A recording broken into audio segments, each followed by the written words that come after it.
Perfecto, muy bien. Vamos a comenzar.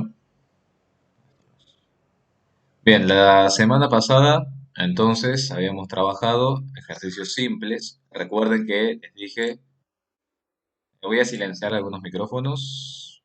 Y cuando ustedes quieren comentar algo, se los habilitan. Mientras tanto, sí, los micrófonos silenciados mientras yo doy la clase. Bien, la semana pasada hemos comenzado a ver algunos ejercicios simples de gases. Recuerden que lo importante de gases es primero poder diferenciar cuáles son las sustancias que efectivamente se están comportando como gases, cuándo estamos en condiciones ideales, cuándo estamos en condiciones reales, cuándo estamos en condiciones normales de presión y temperatura, cuándo estamos en condiciones estándar y demás. Habíamos trabajado, bueno, como les dije, el ejercicio 12, por ejemplo, únicamente para que tengan en cuenta que existe esta formulita de la ley de difusión. No es algo que se les vaya a evaluar en el práctico, pero simplemente para que sepan que existe. El ejercicio 10, simplemente para que sepan que se puede conocer la densidad de un gas a partir de los datos y la ecuación de estado de los gases ideales. Y algo muy importante que sí vamos a seguir recalcando hoy es el tema cuando los gases son recogidos o liberados en agua. ¿Qué precauciones tengo que tener en cuenta cuando el gas es recogido en agua? ¿Qué tengo que considerar en ese punto en el cual se libera el gas? Tengo que considerar la presión de vapor del agua a esa temperatura. ¿Cuál es la presión que a mí me interesa? De todas las presiones que hay acá, ¿cuál es la presión que a mí me interesa? A mí lo que me interesa conocer es la presión del gas en cuestión que es liberado. Si es oxígeno, por ejemplo, que se está recogiendo acá, será la presión del oxígeno la que a mí me interese. Si es nitrógeno, será nitrógeno. ¿Qué otras presiones más en juego tengo acá? La presión de vapor del agua a la temperatura a la cual se encuentre este recipiente. La sumatoria de las dos presiones va a ser igual a qué cosa. La sumatoria de la presión de vapor del agua más la presión de vapor del gas. ¿Será igual a qué cosa? Muy bien, va a ser igual. Perdón, me quedo sin voz. Va a ser igual a la presión total. Y la presión total, ¿quién me la está dando a conocer? A la presión total del sistema. ¿Quién me dice siempre la presión total del sistema? El enunciado. Perfecto, Matías. La presión que ustedes tengan en el enunciado, cuando sean gases recogidos en agua, se trata de la presión total del sistema. ¿Estamos? ¿Qué otro tipo de ejercicios puede haber sobre esto? Puede haber ejercicios que vamos a hacer hoy, en donde me piden diferenciar entre un volumen seco y un volumen húmedo, por ejemplo. Siempre que a mí me hablen de condiciones de humedad o de gas disuelto en agua o de gas saturado en agua o de oxígeno en contacto con vapor de agua, siempre me están hablando de un gas húmedo. Y por lo general esos ejercicios me piden conocer lo mismo, ese gas, pero en vez de húmedo, un gas seco. Entonces, es importante que tengan en cuenta todo esto. ¿De dónde conocen la presión de vapor del agua? La presión de vapor del agua en la temperatura. ¿Dónde lo conocen? ¿En dónde se encuentra ese dato? Tienen una tabla, muy bien, al finalizar la guía de trabajos prácticos. Y después también habíamos visto lo que sucede cuando tenemos gases en una reacción química. Puede haber dos escenarios. Puede haber un escenario en el cual yo tengo que conocer la presión parcial o presión total antes de que suceda la reacción. Por lo tanto, tengo que considerar únicamente a las especies en la mezcla gaseosa sin tener en cuenta la estequiometría porque no están reaccionando. Y después había que considerar el escenario cuando se da la reacción química y se forma un producto. ¿Quiénes contribuyen a la presión total en el sistema cuando ocurre una reacción química?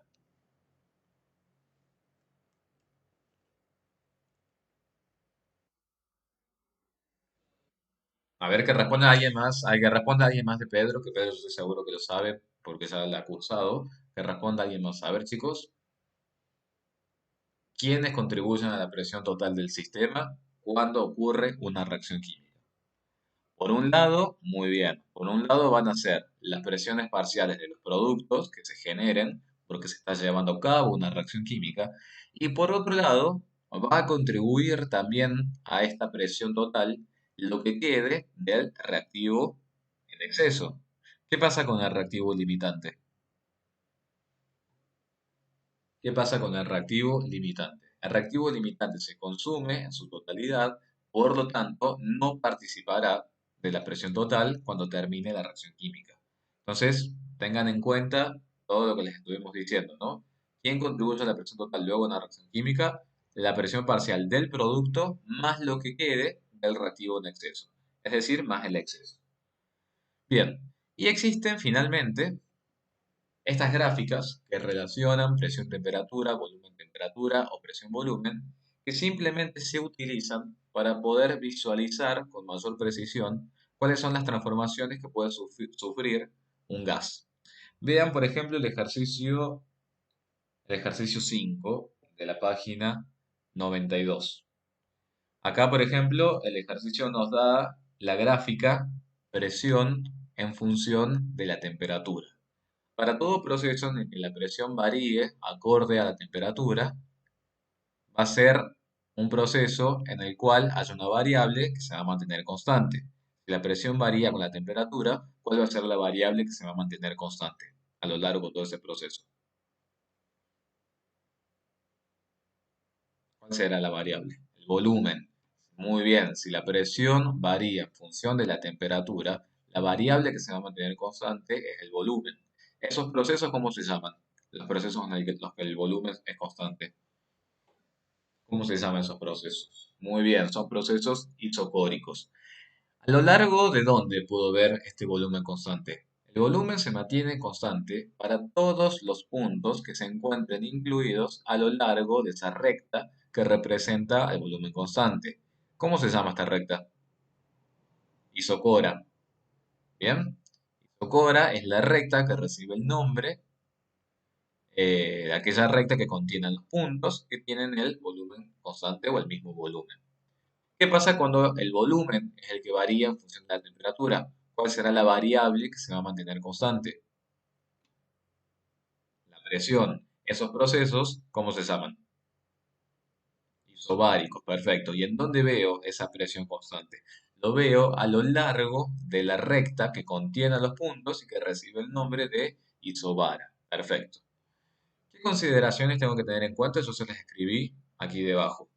Si yo tengo que realizar un gráfico de presión, temperatura, tengo que considerar más de una isocora. Fíjense cómo es la relación de isocora a isocora a medida que me desplazo en el gráfico.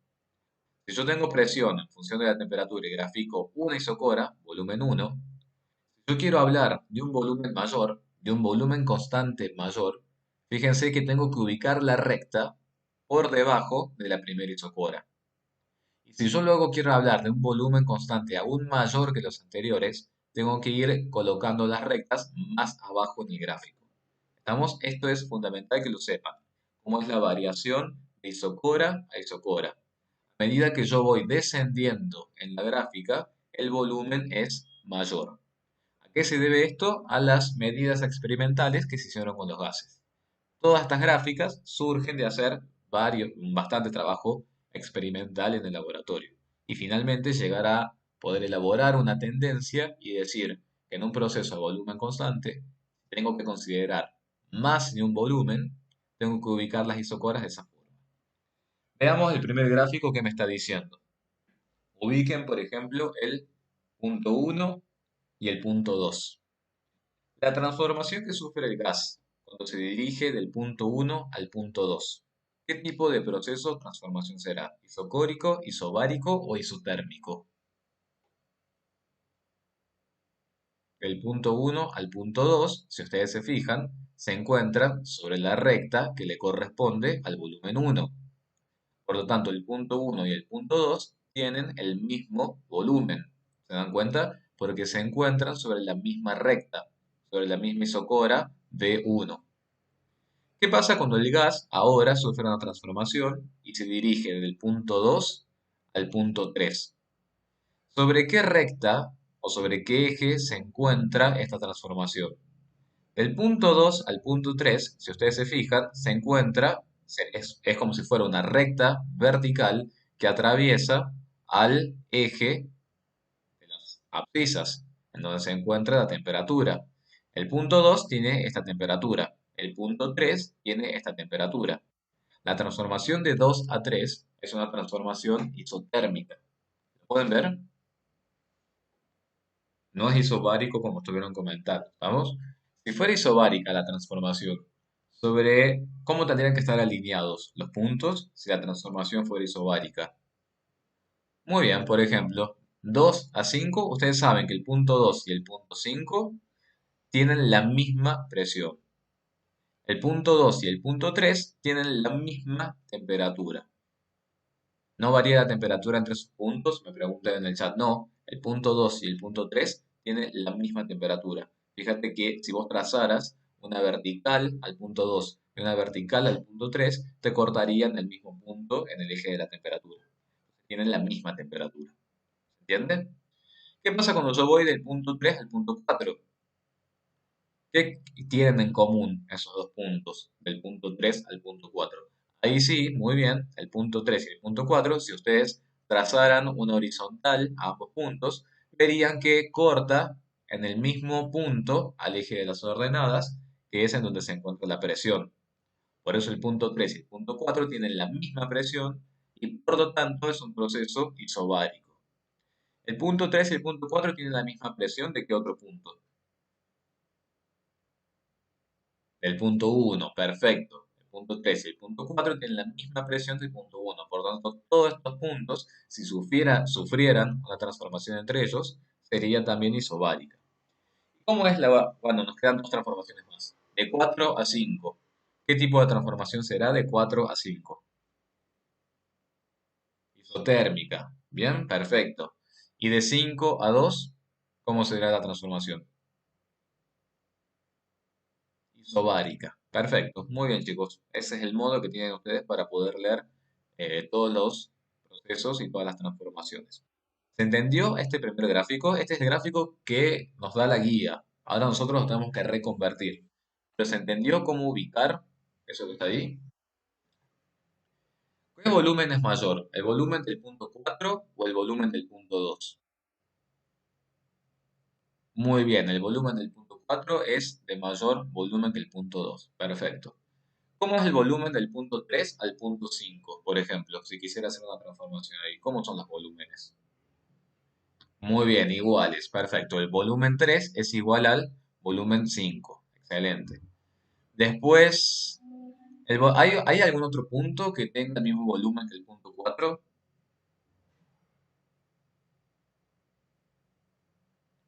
¿El punto 3 tiene el mismo volumen que el punto 4? No, muy bien, perfecto. El punto 3 coincide en el punto 4 con la presión. ¿Estamos? Fíjense que sobre la isocora B3 no hay ningún otro punto. Sí, no hay problema, Matías. No hay ningún problema. Al contrario. Bueno, ahora viene una tarea un poquito más difícil, porque esto que está acá, yo tengo que reconvertir a una gráfica de volumen en función de la temperatura. Tengo que poder leer exactamente lo mismo que está escrito acá.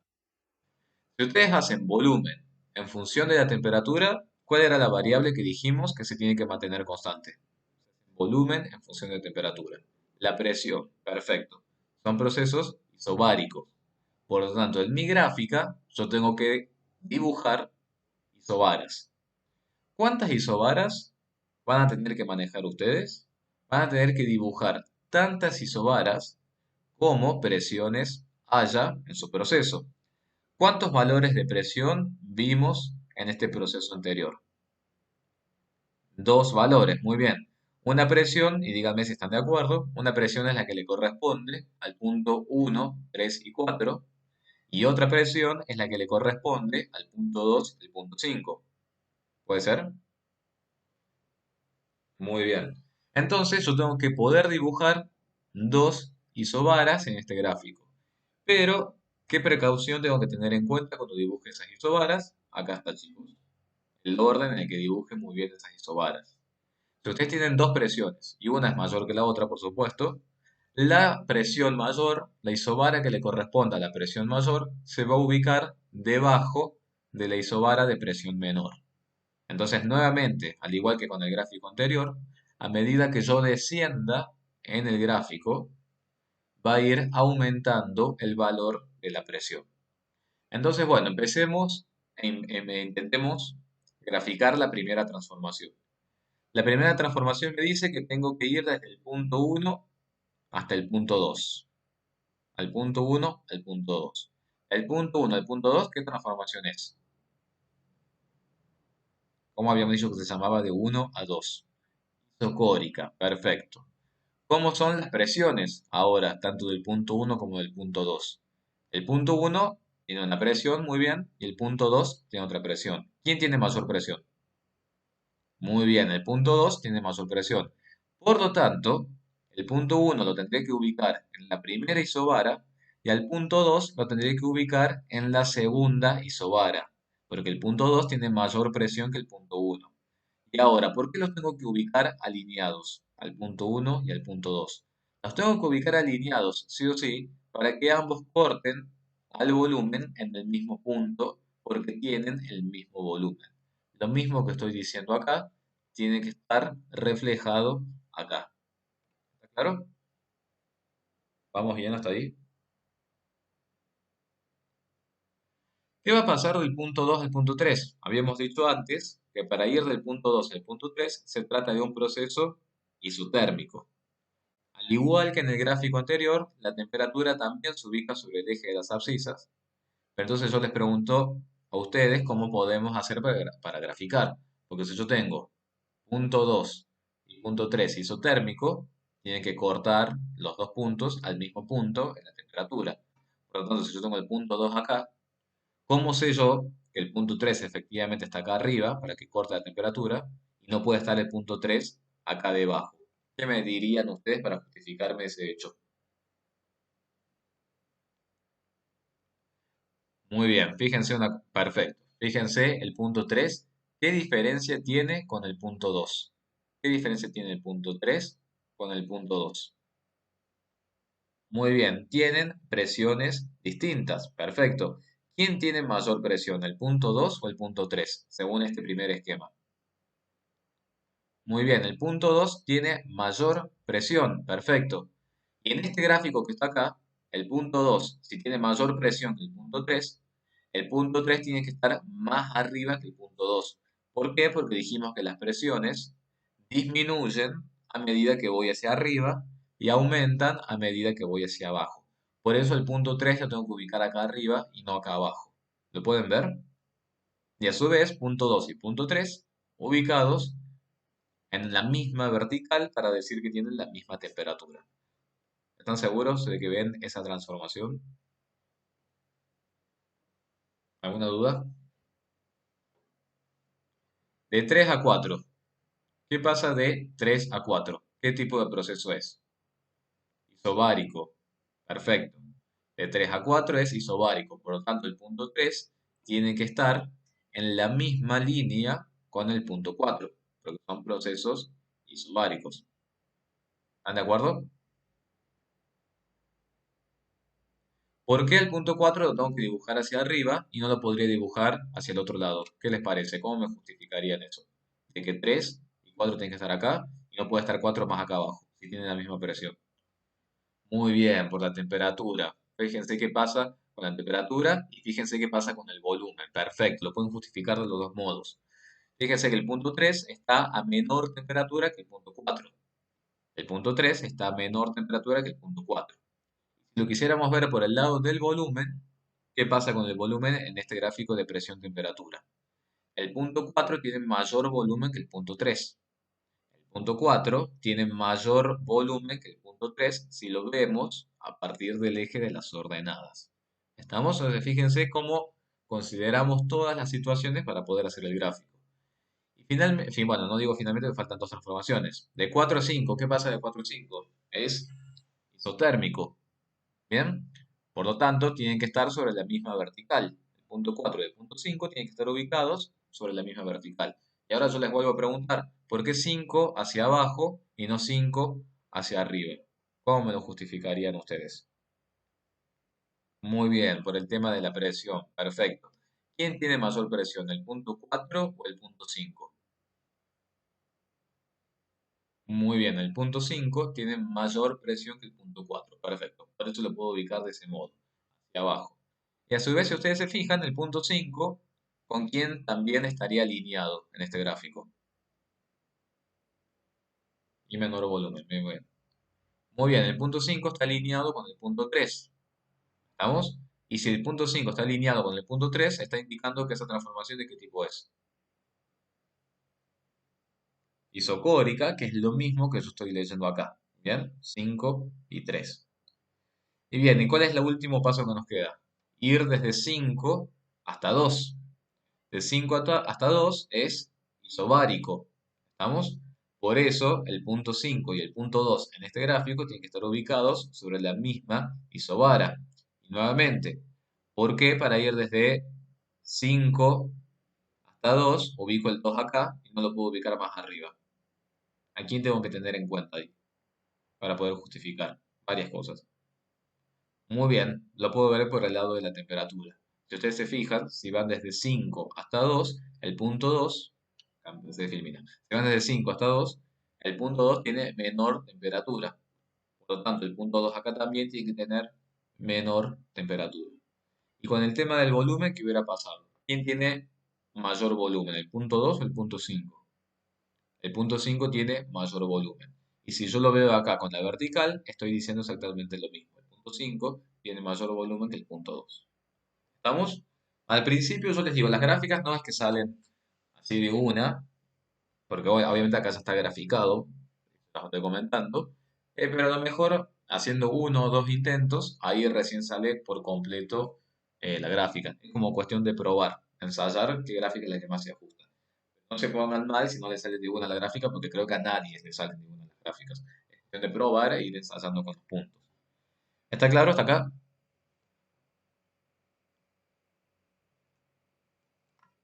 Muy bien, perfecto. Y nos queda, que creo esa pregunta, así está, para ir de presión a volumen. El orden de crecimiento en las gráficas que estuvimos viendo antes, exactamente, es hacia abajo. Eso siempre es así. El orden de crecimiento, fíjate, va en este sentido. Así aumentás las presiones y así aumentás el volumen. Porque es algo que se ha determinado experimentalmente, como yo les comenté antes, Santiago. Todo esto surge de estudiar el comportamiento de varios tipos de gases y ver que el comportamiento cuando ensayas más de un volumen o más de una presión resultan en rectas que se ubican de esa forma. Todo esto, al igual que con cinética, al igual que con enlaces, se trata de ensayo en el laboratorio. Yo había visto que podía ser de las dos formas en el secundario. ¿De cuáles dos formas? No he visto yo gráficas, no, de hecho no he visto ninguna gráfica que sea al revés. Yo no lo he visto, claro, de abajo hacia arriba. Yo no lo he visto, y vos fíjate que en realidad todo esto sale de hacer el desarrollo de las leyes, ¿no? De las leyes individuales. Así que a lo mejor matemáticamente puede ser que se puedan representar, porque se trata de gráficas, pero no sería lo lógico si lo analizáramos desde el punto de vista físico-químico del comportamiento de los gases. A lo mejor matemáticamente sí puede ser que te terminen cerrando los gráficos, pero no sería lo más lógico desde el punto de vista del comportamiento real de los gases. ¿Bien? Recuerden que todo esto sale de la práctica.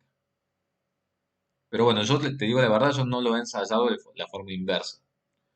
A lo mejor puede ser que sí, porque bueno, es una gráfica. Pero yo pienso que el criterio para unir todo, que sea concepto y matemática, y que no queden de esa forma ordenadas. Y acuérdense que de dónde surge todo esto. De presión y temperatura a volumen constante, volumen, temperatura, a presión constante. ¿De dónde surgía todo esto? La ecuación de estado de los gases ideales. Y ustedes tienen cómo es la relación. ¿Estamos? No considero una variable constante. Cuando se consideran todas las variables todas las variables al mismo tiempo, es ahí que surge la clásica B por B igual a N por R por T. ¿Qué pasa cuando ahora varía la presión en función de la temperatura? ¿Cuál es la variable que vamos a decir que se mantiene constante?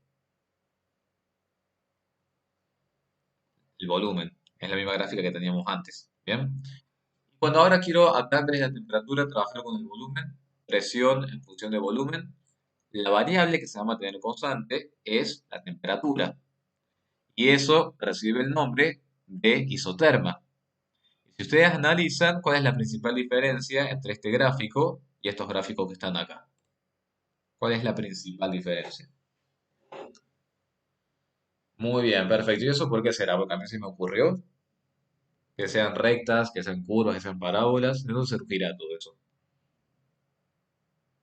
De que sean parábolas en una, de que sean rectas en otra. ¿De dónde les parece que surge?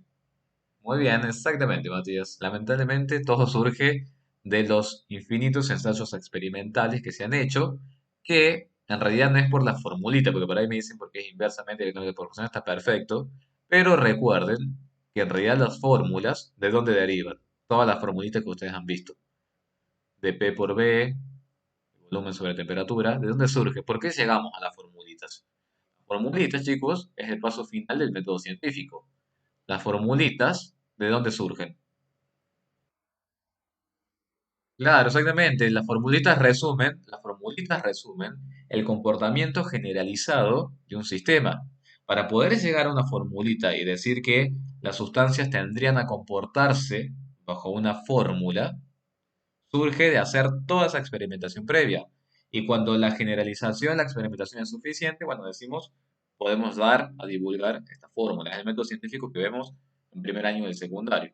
¿Estamos? Lamentablemente, a diferencia de las otras materias que tienen ustedes como álgebra o análisis, que son un poquito más exactas, la química yo no la consideraría tan exacta, porque en todos los procesos tenemos excepciones, en todos los procesos tenemos experimentación. La matemática, para demostrar los teoremas que les damos en álgebra y en análisis, no tenemos que ir al laboratorio a ensayar con sistemas físico-químicos. ¿Entiende? Por eso nosotros en química a la matemática lo usamos como una herramienta. Pero si nosotros no interpretamos y nos quedamos únicamente con la matemática, no sirve. Esa es la principal diferencia que nos separa con un licenciado en matemática. ¿Estamos? El ingeniero químico interpreta todo el comportamiento a partir de las herramientas de la matemática. Si no, seríamos únicamente licenciados en matemática que hacemos el teorema y cuando decimos, este es el teorema y ya está. Nosotros interpretamos. Por eso, en este caso, cuando tenemos presión en función de volumen, vamos a encontrar curvas de este tipo, en donde cada curva recibe el nombre de isoterma. Quiere decir que todos los puntos que están sobre la isoterma tienen la misma temperatura. ¿Cómo será el orden o la ubicación de más de una isoterma en el gráfico? Fíjense, a medida que yo voy ascendiendo, en este sentido del cursor, a medida que yo voy ascendiendo en este sentido, la temperatura crece. Temperatura 1, temperatura 2, temperatura 3. ¿Cuál es la mayor temperatura posible? La temperatura 3. ¿Cómo voy a saber cuántas isotermas tengo que dibujar en mi esquema? Tengo que ver cuántos valores de temperatura tengo en mi sistema inicial, en mi gráfico inicial. ¿Cuántos valores de temperatura tenemos? A ver si lo vemos desde este gráfico. ¿Cuántos valores de temperatura tenemos? Por un lado, muy bien, por un lado tenemos, ustedes vayan siguiéndome, por un lado tenemos la temperatura del punto 1. Por otro lado tenemos la temperatura del punto 2, que es igual a la temperatura del punto 3. Y por otro lado tenemos la temperatura del punto 5, que es igual a la temperatura del punto 4. ¿Está bien lo que dije? Bien, son tres temperaturas. Perfecto. Entonces, si yo sé que son tres temperaturas, voy a tener que dibujar enseguida tres isotermas. Empecemos con la primera transformación.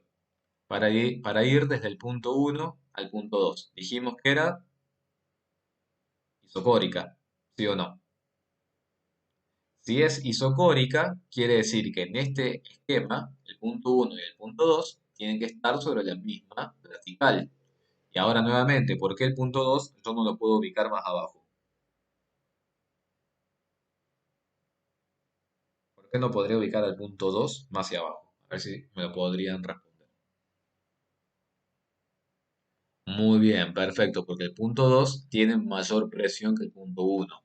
Por eso, sí o sí, el punto 2 tiene que estar más hacia arriba que el punto 1, porque ese modo que estoy diciendo, que el punto 2 tiene mayor presión que el punto 1. A su vez, el punto 1 y el punto 2 están sobre la misma vertical, sobre el mismo valor de volumen. ¿Y qué pasa con la temperatura? El punto 2 está a mayor temperatura que el punto 1. Entonces, si el punto 1 se encuentra sobre esta isoterma, el punto 2 tiene que estar ubicado en una isoterma superior. Punto 2 a punto 3. ¿Cómo ubicaré el punto 2 y el punto 3 en mi nuevo gráfico? ¿Cómo es ese proceso? Muy bien, el punto 2 y el punto 3 tienen la misma temperatura. Se trata de un proceso isotérmico, por lo tanto, el punto 2 y el punto 3 tienen que estar sobre la misma curva. ¿Por qué el punto 3 no lo ubico más arriba si sigue estando total sobre la misma isoterma? ¿Cuál es el parámetro a tener en cuenta ahí? Muy bien, si quiero lo puedo ver por el lado de la presión. Perfecto. El punto 3 está a menor presión que el punto 2, por lo tanto el punto 3 está a menor presión que el punto 2. Y a su vez, ¿qué estoy verificando con el punto 1? El punto 3 se encuentra a la misma presión del punto 1. ¿Estamos de acuerdo? Bien. Del punto 3 al punto 4. ¿Qué pasa del punto 3 al punto 4? Es isobárico.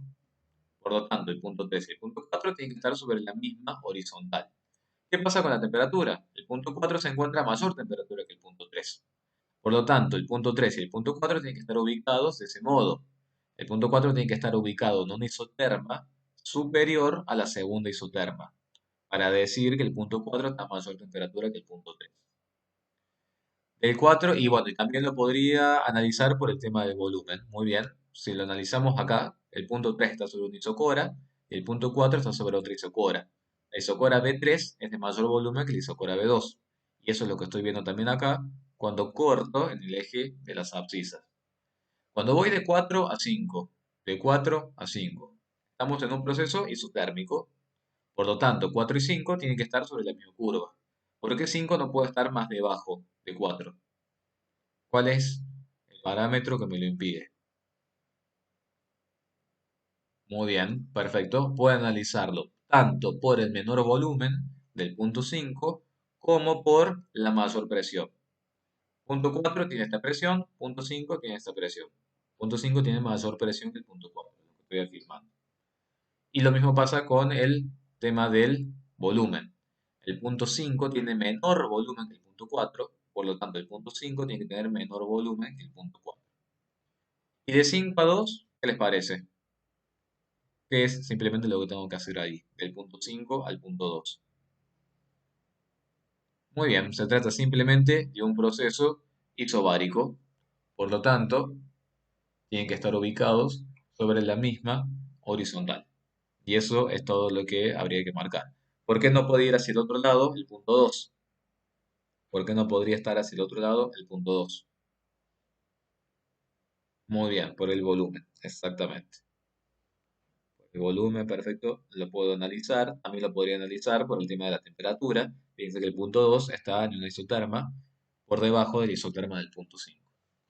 Acá me consultan si puede suceder que se crucen las líneas rojas de los puntos. No, no se pueden, no se podrían cruzar, Rosario. O sea, vos decís que, bueno, estoy pensando cómo sería que se crucen. Yo me imaginé algo, una cosa así. Puede ser. Pues yo te dije no así precipitadamente, porque me lo imaginé raro al esquema, pero no sé cómo sería exactamente que se crucen. Porque en realidad todas las transformaciones son posibles. Por ejemplo, si yo voy acá del punto, a ver, por ejemplo, del 5 al 1. Bien, veamos a ver qué pasaría si yo fuera del punto 1 al punto 5. Ahora analicemos esta transformación a ver si fuera posible. Si yo voy del punto 1 al punto 5, ¿qué está variando de punto a punto? El volumen está variando, la presión está variando y la temperatura está variando. Entonces, al no tener esas linealidades, en realidad no podría respetar absolutamente nada, porque está variando absolutamente todo. Entonces, no estaría netamente en un proceso del tipo Boyle, en donde la temperatura se mantiene constante. Si variara todo, por ejemplo, el punto 1 al punto 5, que puede pasar perfectamente, ¿a quién tendría que recurrir? Si variara todo del 1 al 5. Claro, acá estamos considerando, Rafael, siempre una variable que se mantiene constante. Por ejemplo, el punto 1 al punto 5, ¿a quién tendría que recurrir? Muy bien, Mateo, a la ley de los gases ideales de P por B igual a N por R por T. ¿Se entiende? Pero que pueda existir la transformación, puede existir la transformación. ¿Estamos? Me parece muy bien la pregunta. Me parece muy bien pregunta. Sí, sí, sí, obvio. Uy, justo se cortó. A ver, vamos a iniciar.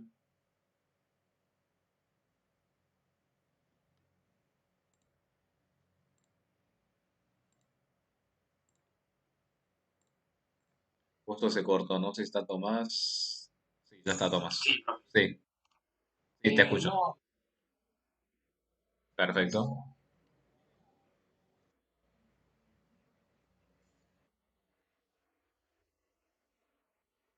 Vos me decís para poder graficar las isotermas. Claro, vos fíjate, Tomás. Si vos estás en un proceso de presión que varía en función del volumen, vas a estar en un proceso isotérmico. Quiere decir que en este gráfico vos vas a tener que dibujar isotermas. ¿Cuántas isotermas vas a tener que dibujar? Tantas isotermas como temperaturas constantes haya en tu proceso. ¿Estamos? Tantas isotermas como temperaturas constantes vos tengas en tu proceso físico-químico. Entonces, para eso te tenés que fijar en tu gráfico inicial, en el gráfico que te da el enunciado. Y ahí tienes que fijarte cuántas temperaturas constantes hay entre los puntos. Si vos te fijas en este esquema, por un lado vas a tener la temperatura que le corresponde al punto uno, porque el punto uno tiene esa temperatura cortando acá. ¿Qué otra temperatura entre dos puntos que se mantenga constante podés encontrar? Si vos avanzás un poquito, vas a tener el punto 2 y el punto 3. Si vos te fijas, el punto 2 y el punto 3 también comparten la misma temperatura, pero es una temperatura distinta a la temperatura del punto 1. Por lo tanto, acá tendrías una isoterma y acá tendrías otra isoterma cuando lo graficaras.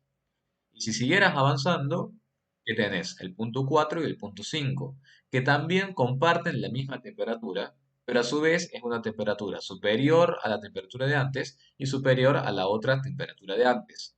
Por eso tendrías en total tres temperaturas para mantener constante. Tres temperaturas para mantener constante implica que tengas que dibujar tres isotermas. Lo mismo sucede cuando querés dibujar isobaras, por ejemplo, en un diagrama, volumen en función de la temperatura. Si vos querés graficar isobaras, quiere decir que tenés que considerar los puntos en donde la presión sea constante.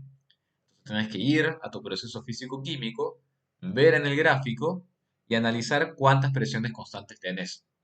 Si vos te fijas en tu gráfico inicial, que es el que te da el enunciado, ¿cuántas presiones constantes podés llegar a encontrar? Si vos te parás acá en el punto uno, vas a ver que el punto uno tiene la misma presión que el punto 3 y la misma presión que el punto 4. Acá tenés una presión constante. Y si después subís un poquito hasta el punto 2 y el punto 5, acá también tenés otro valor de presión constante, pero es una presión constante distinta a la anterior. Entonces tenés dos presiones en total que te obliga a vos a dibujar dos isobaras. Lo mismo es con las isotermas. ¿Bien? Siempre fíjense en eso cuando hagan el proceso. No de nada. Bien. ¿Alguna duda, chicos, hasta acá? ¿Algo que quieran preguntar sobre esto, sobre los gráficos? A ver, vamos a leer el chat. Esto está en la página 92, es el ejercicio 5, que fíjense que simplemente es identificar qué ley está implícita y trasladar los puntos en las gráficas presión-volumen y volumen-temperatura. Y hay un solo ejercicio. Y en la parte teórica creo que hicieron ejercicios sobre esto, ¿no? Con las gráficas. ¿Puede ser? Me parece. Hicieron uno solo, pero no era ese, me parece, ¿no?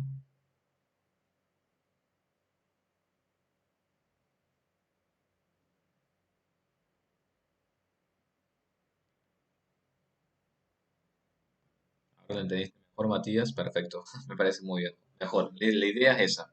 La idea es que profundicen o traten de profundizar. Yo hago lo que puedo también para que lo traten de entender. Así que bueno. Claro, fue otro ejemplo. Perfecto. Mientras ha sido otro ejemplo, genial. Fíjense que no hay tantos ejercicios de esto. Eh, Les soy sincero, lo he visto creo que una vez en un parcial. Bueno, parece que es muy viejo lo que les voy a contar, pero a mí me tomaron una de esas gráficas en mi parcial de química, hace muchos años, Pero bueno, de vez en cuando aparece, de vez en cuando aparecen los exámenes y está. No es algo tan primordial, pero puede aparecer. Y a mí creo que, no me acuerdo, cuánto, me parece que me fue bien, pero no me saqué la gran nota. Creo que me habría sacado 4 me parece. Sí, creo que estaba medio difícil. No es complicado. Yo estaba muy estresado por ese parcial, me acuerdo. Yo me acuerdo, estaba muy estresado. Sí, creo que a ese lo había hecho bien. Creo que me había equivocado con los enlaces en esa época. Hace mucho tiempo, ¿no? Y el ejercicio sería dibujar las otras gráficas. Exactamente. Ahora sí, se aprueba con 4. Se aprueba con 4 igual. No es como en álgebra que se aprueba con 6. Acá se aprueba con 4, que creo que es el 50%. Sí, en realidad yo les digo, a mí química me costó bastante por el secundario, que no, yo he visto sociales, entonces no tenía tanta química. Pero sí, a mí los enlaces, chicos, a mí los enlaces me recostaron, yo no entendía nada. Digo, yo me acuerdo de mi primer clase, estando frente a la profesora de ese momento, que los otros profes que ya no están en la facultad, y yo no entendía nada. Me acuerdo que era ¿se acuerdan de ese compuesto que yo les di que era el yodo 3 aniónico, que les di de tarea para que se con enlaces? Yo me acuerdo que yo no entendía absolutamente nada, la profesora me miraba con una cara de lástima, y eso me voy a acordar para siempre. ¿Vieron esos recuerdos que te quedan en la cabeza? Bueno, uno se acuerda para siempre. Lo bueno es que después uno madura los conceptos y los aprueba. Después, en esa época no había promoción, entonces había que ir a rendir el final y al final lo aprobé con 8. Así que, por suerte, no me fue mal ni nada. Así que depende de muchas cosas. Y son recuerdos que les van a quedar siempre. Así que bueno. Sí, depende de muchas cosas. Depende de muchas cosas, depende de la base, y depende de cómo te la explique. Bueno, qué sé yo. Uno como docente a veces trata de hacer lo que puede, ¿no? No, menos en esta ocasión Santiago es verdad, no les puedo ver la cara que están haciendo los ejercicios, exactamente. Pero créanme que yo, bueno, entiendo todas esas caras porque también las he pasado, así que imagínense. Pero bueno, les digo que en realidad química general fue la química que más me costó. Las otras químicas, no. Creo que una vez que uno pasa el cimbronazo de química general, las otras químicas son como más de lo mismo y no son tan difíciles. Me preguntan acá, recuperatorio de álgebra y geometría analítica. Creo que ahora debe haber un intensivo de álgebra y geometría analítica y creo que los alumnos libres pueden rendir en septiembre. Bien, que los alumnos libres creo que tienen permitido rendir en este turno del 16 de septiembre. Creo. Se tienen que haber contactado con ustedes la gente de ciencias básicas. Bien. Ahora vamos a hacer, acá me preguntan sobre el ejercicio 19. Sí, vamos al ejercicio 19, la consulta, y vamos a ir a los otros ejercicios de,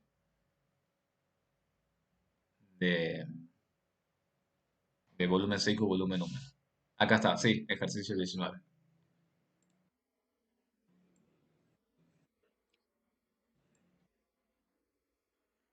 ¿Las gráficas? Ah, mira. Ah, claro. O sea que salió en la parte teórica el esquema ese.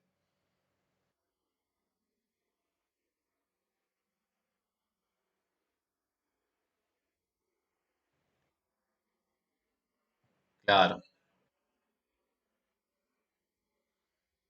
claro, perfecto. Ah, claro, está bien. No, pero, o sea, es que les cuento, ya seguimos, pero bueno, creo que hace parte de la materia. Cuando era presencial, ustedes tenían un parcial teórico y un parcial práctico. Y hay temas que, por ejemplo, salían únicamente en la parte teórica. Entonces, acá Pedro nos comenta que una de estas gráficas salió en el parcial teórico. Entonces, bueno, si bien lo damos en el práctico, pero se les evaluaron en el teórico. Así que genial. Rafael, sí, decime el ejercicio 19. ¿Qué pregunta tenés? El enunciado de ese ejercicio te dice. Muy bien. Se calienta una masa de cloruro de potasio hasta su descomposición térmica. Perfecto. Dice que se libera oxígeno, es decir, que ustedes podrían describir el oxígeno gaseoso, molecular, y que ese, bueno, se recoge en agua. Y el otro, lamentablemente, sí lo tendrían que deducir. ¿Estamos? Hay un ejercicio en el cual tendrían que estar los productos que me lo preguntaron por mail. Creo que parece que era uno de nitrato de amonio, puede ser. ¿Se acuerda alguien que me lo preguntó? Que yo les dije que ahí tendrían que estar los productos. A ver,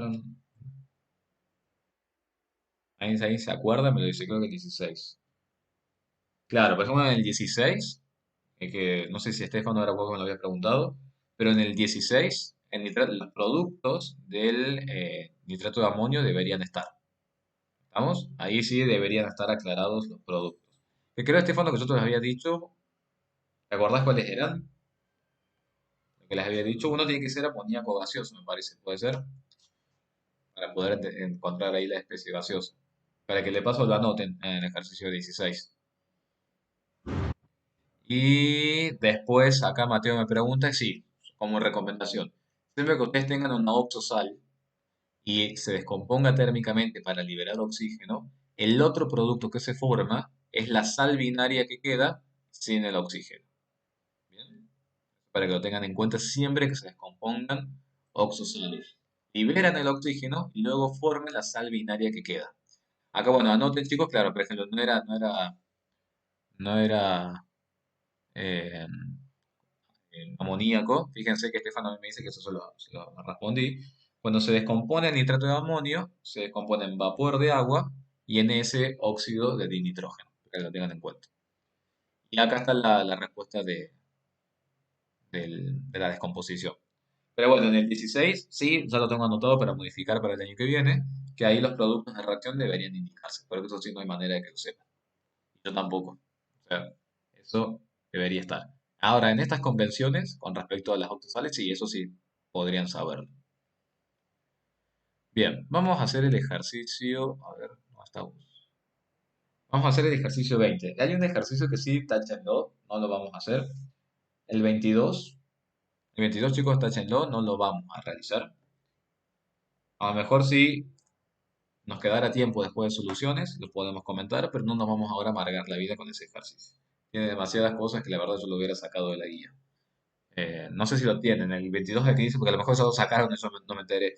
El ejercicio 22 es el que dice un recipiente de 250 centímetros cúbicos. ¿Ese lo tienen? Bueno, ese, táchenlo y si lo podemos ver como terminemos soluciones, genial, y si no, no nos vamos a hacer problema por ese ejercicio. Prefiero que veamos estos ejercicios y después nos concentremos en soluciones. No, no, no, eso ni se preocupen que ejercicios de ese tipo no están ni en los finales ni en los parciales. Ni siquiera en el final están. En el final, si hay ejercicios de gases, es con reacciones químicas, no de ese tipo. Así que no se preocupen. Ejercicio 20. El que sí vamos a ver que es complicadito, que tampoco va a haber algo así, pero sí lo vamos a dar, es el ejercicio 8, como estuvieron preguntando, ese sí lo vamos a ver hoy. El ejercicio 20, fíjense lo que dice. A 30, y ustedes vayan siguiendo el cursor para que vayan viendo los datos.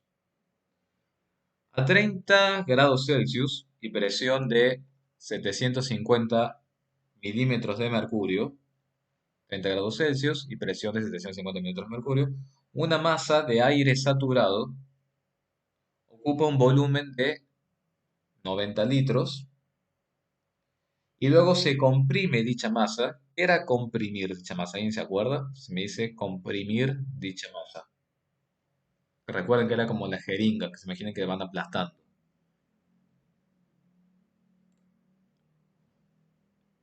Muy bien, si yo digo comprimir o disminuir el volumen o aumentar la presión, exactamente, porque voy ejerciendo presión sobre el émbolo de la jeringa. Entonces, vean lo que dice el ejercicio. A 30 grados Celsius y 750 milímetros de mercurio, que yo ya lo transformé a atmósferas, una masa de aire saturado de humedad ocupa un volumen de 90 litros. Entonces ahí también estaría bueno que marcara que dice masa de aire saturado de humedad. Quiere decir que ese vapor para ustedes sería un vapor seco o un vapor húmedo. Creo que lo dice tan fácil. Pero eso salta a la vista que se trata de un vapor que no está seco. Bien, es un vapor húmedo. Lo dice ahí claramente. Quiere decir que ahí que tengo en juego. Si tengo una masa de aire húmedo, ¿qué tengo en juego ahí? Muy bien, tengo que considerar el agua que está presente en esa masa gaseosa. Bien, tengo que considerar, perfecto, la presión de vapor del agua. ¿Qué pasa ahora con esta masa de aire?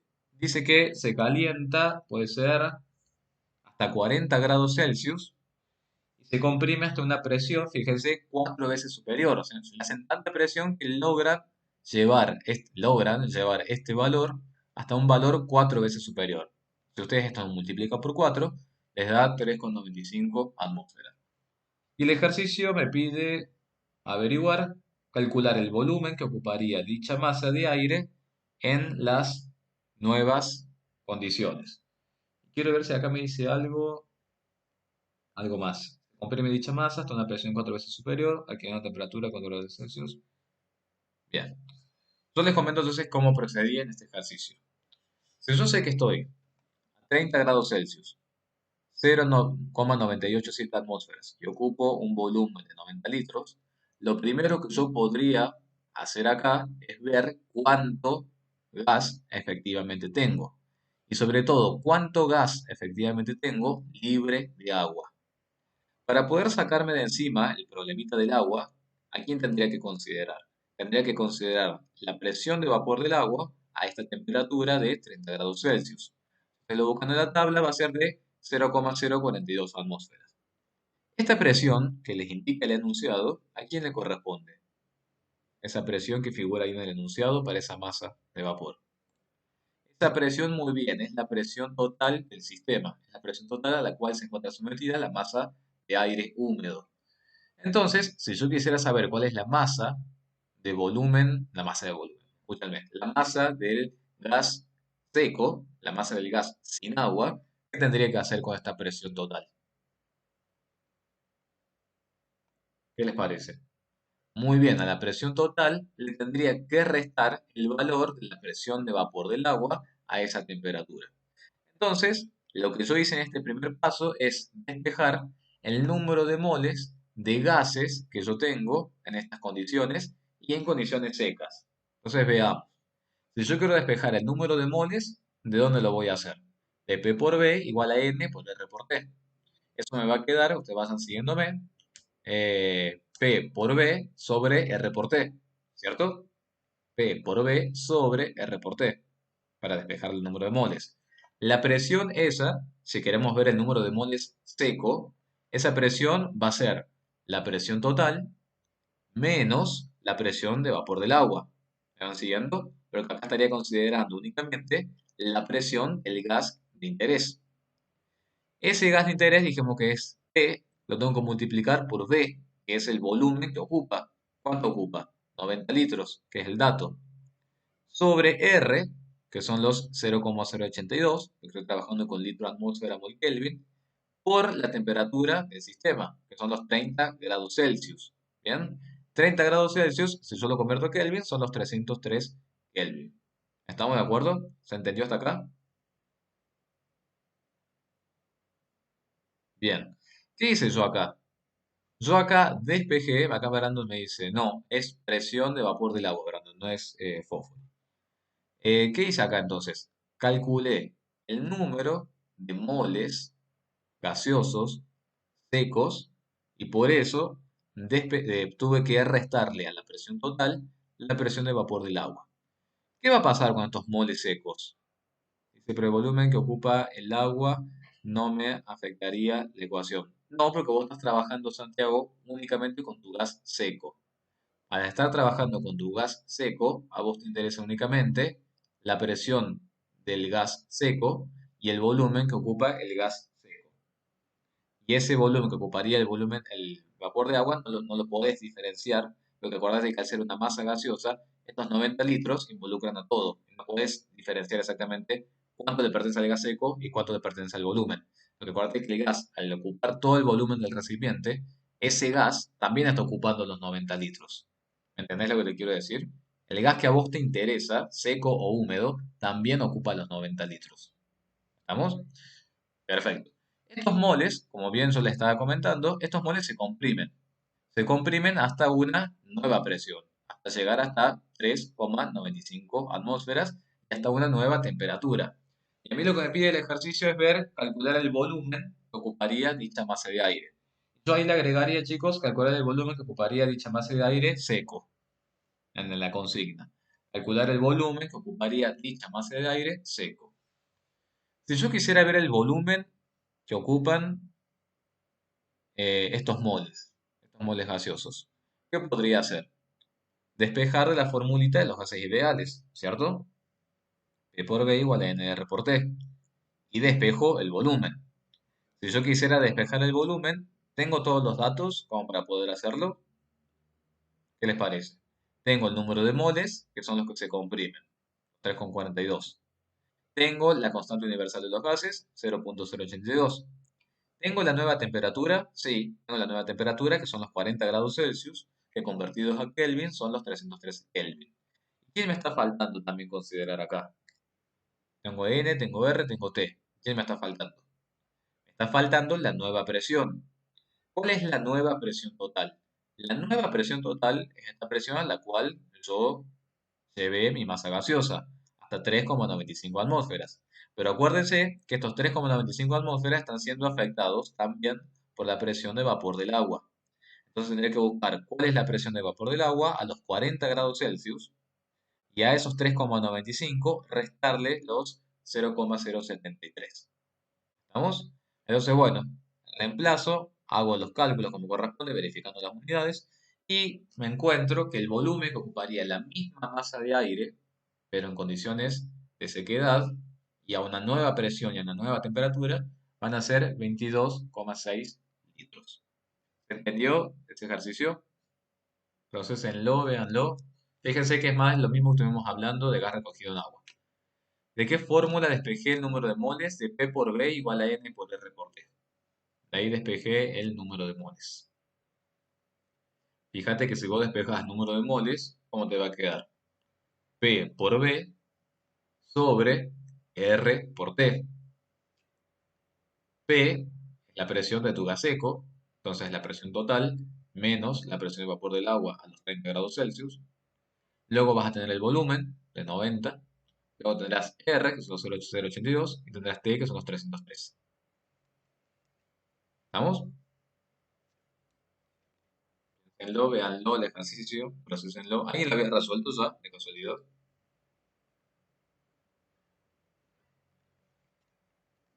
¿Alguien lo había resuelto de antes o de algo?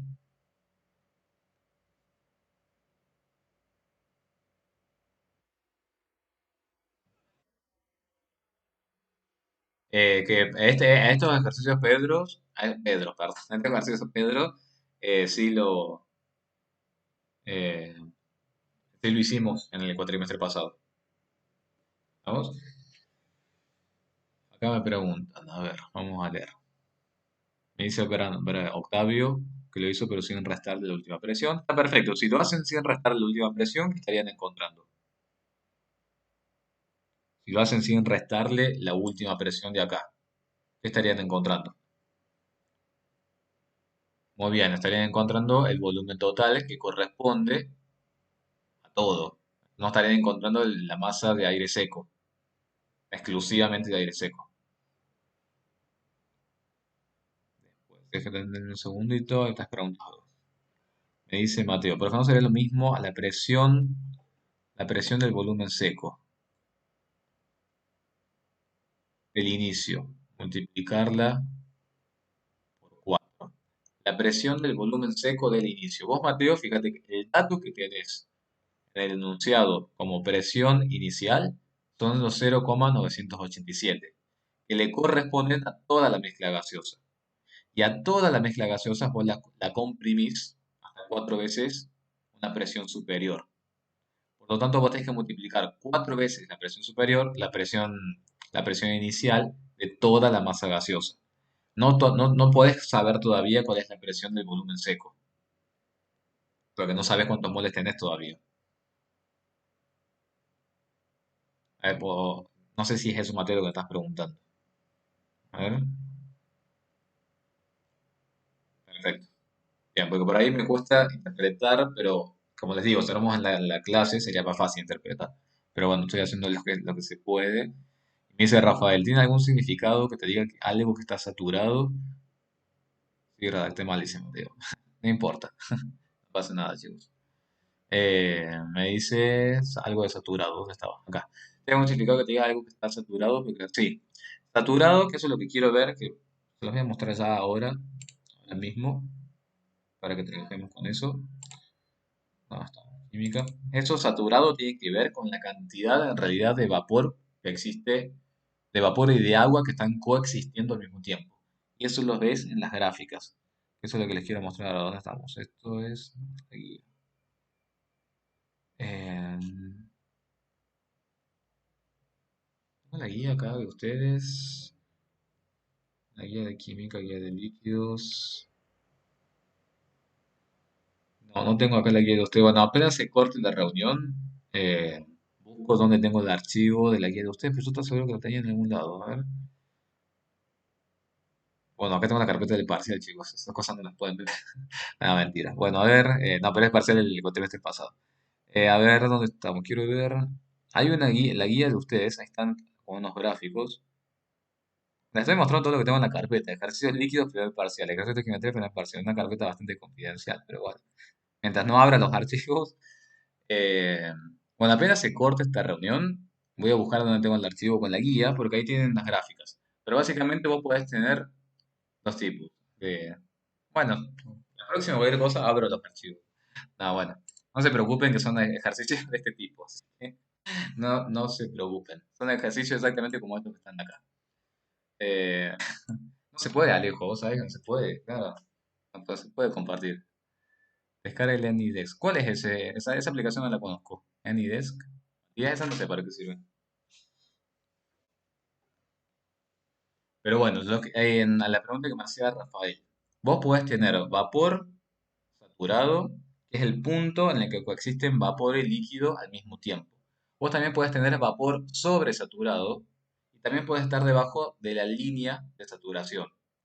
Bien, ya apenas se termine la reunión, que no sé cuánto falta, pero no creo que nos falta mucho. Busco las gráficas y lo vemos, porque aparte es lo que les quería mostrar hoy. Así que Rafael, si me aguardas unos minutitos a que busque eso y enseguida lo vemos. Eh, Podemos hacer otro ejercicio mientras tanto, hasta que se termine la reunión. Vamos a hacer el 18.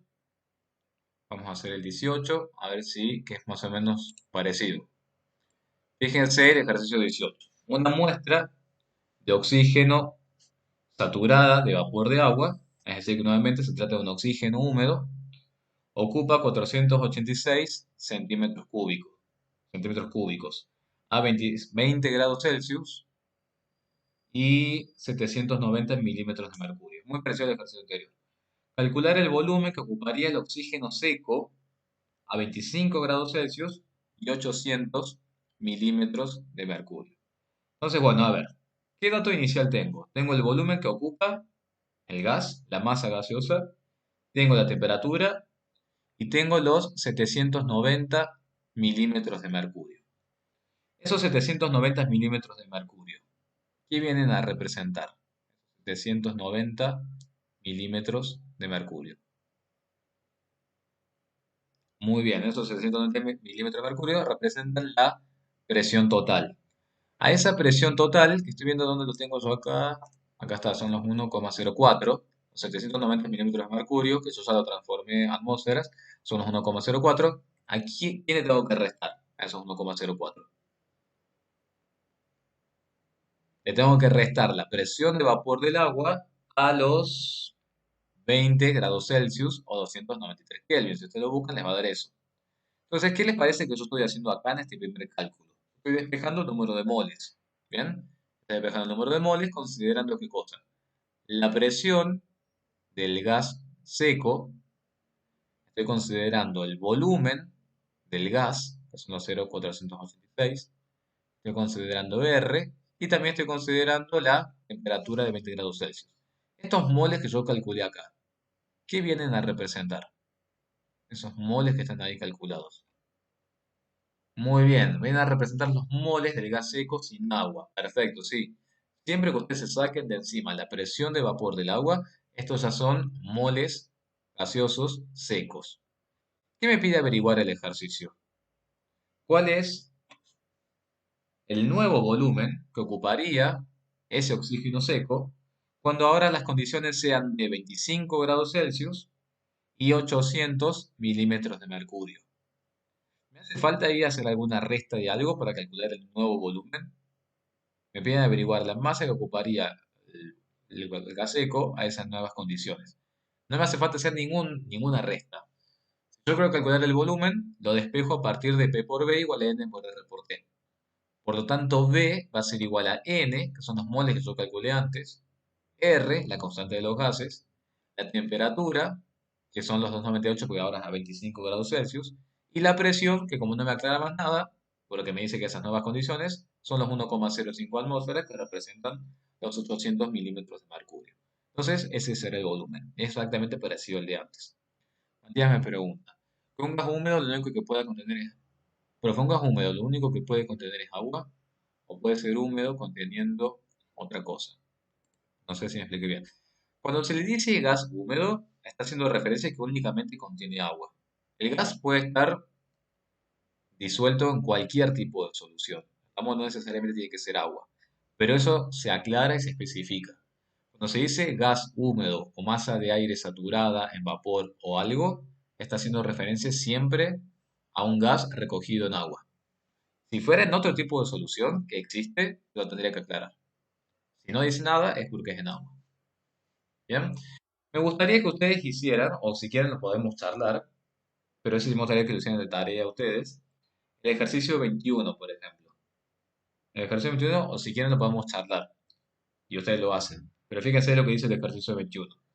Se recoge sobre agua una muestra de oxígeno que ocupa un volumen de 320 centímetros cúbicos a 20 grados Celsius y 712 milímetros de mercurio. Calcular el volumen y la masa de gas seco en condiciones normales. ¿Qué habría que hacer ahí? Lo primero que tendrían que hacer ustedes en ese ejercicio del 21. ¿Qué tendrían que hacer? Piénsenlo, me van diciendo. Muy bien, lo primero que habría que hacer, perfecto, desde el principio, muy bien, Mateo, es llevar todas las unidades a atmósferas, los centímetros cúbicos que representan. Los centímetros cúbicos representan volumen y representan mililitros. ¿Bien? El decímetro cúbico es el que representa litros. Para que lo tengan en cuenta y no se equivoquen con esas conversiones. El decímetro cúbico es el que representa los litros y el centímetro cúbico representa los mililitros. Entonces, llevan todas las unidades, perfecto, los grados Celsius incluido a Kelvin. Lo primero que van a hacer, como bien también dijeron por acá en el chat, creo que Ulises, a esa presión total le van a restar ¿qué cosa? ¿Qué le restarían esa presión total? Le van a restar la presión de vapor del agua a los 20 grados Celsius. Teniendo entonces la presión del gas sin el agua, el volumen que ocupa el gas y la temperatura, ¿qué podrían despejar ahí? Muy bien, podrían calcular el número de moles del gas seco. Ahora, ¿qué pasa con ese gas seco? ¿Hacia qué condiciones lo llevan?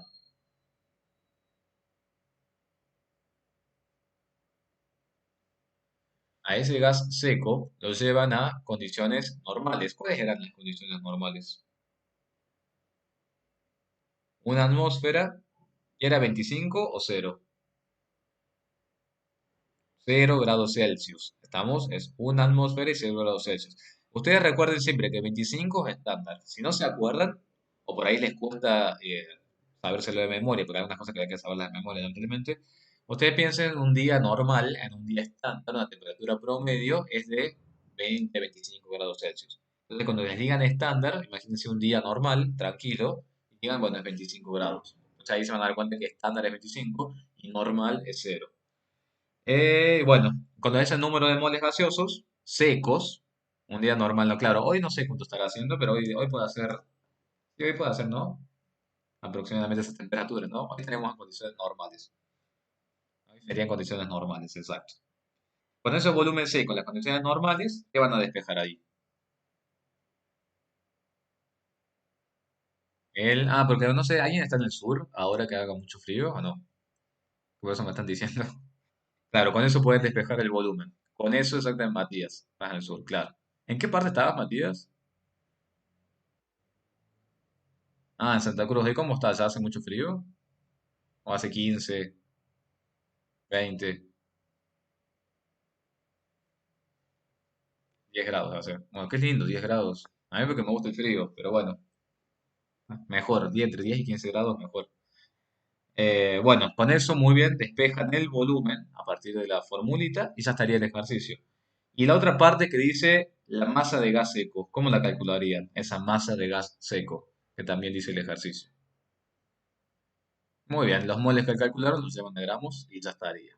No tienen que hacerse mucho tema más. Y eso sería todo, chicos. ¿Estamos? La primavera está algo adelantada. Sí, igual el verano sé que estuvo haciendo bastante frío la semana pasada.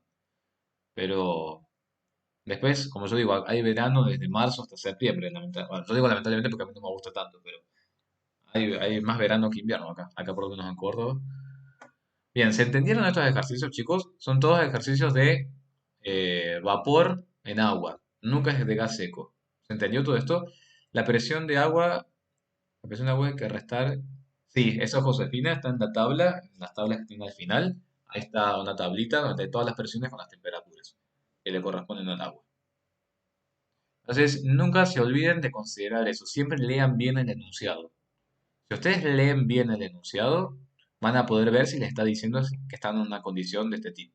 Les digo porque el cuatrimestre pasado una chica era en el recuperatorio, no sé, que le faltaba muy poco para probar, y bueno, se olvidó de restar esto en el ejercicio, pues no se fijó que decía que, fíjense, cuidado con eso, el ejercicio, me acuerdo muy bien, decía que era una reacción en la cual se liberaba nitrógeno, y el nitrógeno era el que se recogía en agua. ¿Vamos? Entonces debe ser que la chica a lo mejor no lo pudo asociar y pensó que era siempre tiene que ser oxígeno liberado en agua. Y no, puede ser cualquier gas que se recupere en agua. Y en el parcial decía nitrógeno recogido en agua. Y esa se olvidó de considerar este temita de la presión de vapor del agua. Y obviamente el ejercicio cambia. No cambia catastróficamente, porque fíjense que cuánto le estamos restando. Por ejemplo, acá, de 750 pasamos a 726. No cambia catastróficamente, pero sí, el concepto sí cambia. ¿Bien? Bueno, ¿alguna duda hasta acá? Vamos a ir a otros ejercicios un poquito más lindos, que son la reacción química. Y cuando regresemos les muestro esa gráfica que les quería mostrar. ¿Alguna duda hasta acá?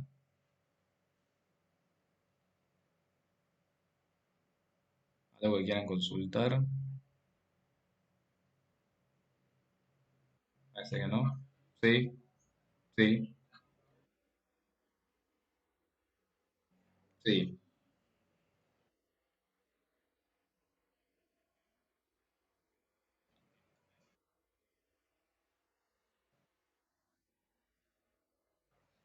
En realidad es lo mismo. A ver, creo que era Tomás que me está preguntando.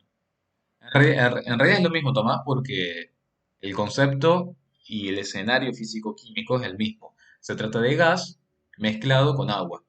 Ya sea el gas sea recuperado en agua después de una reacción química, o simplemente vos tengas una masa gaseosa en contacto con vapor de agua, se trata de lo mismo. Se trata de gas con agua. Entonces se resuelven de la misma forma. ¿Estamos? No de nada. Pero bueno, ya que estamos, me gustaría hacerles una aclaración sobre eso y comentarles. ¿Qué pasa si ustedes tienen el gas liberado en agua y resulta que ese gas ha participado en una reacción química?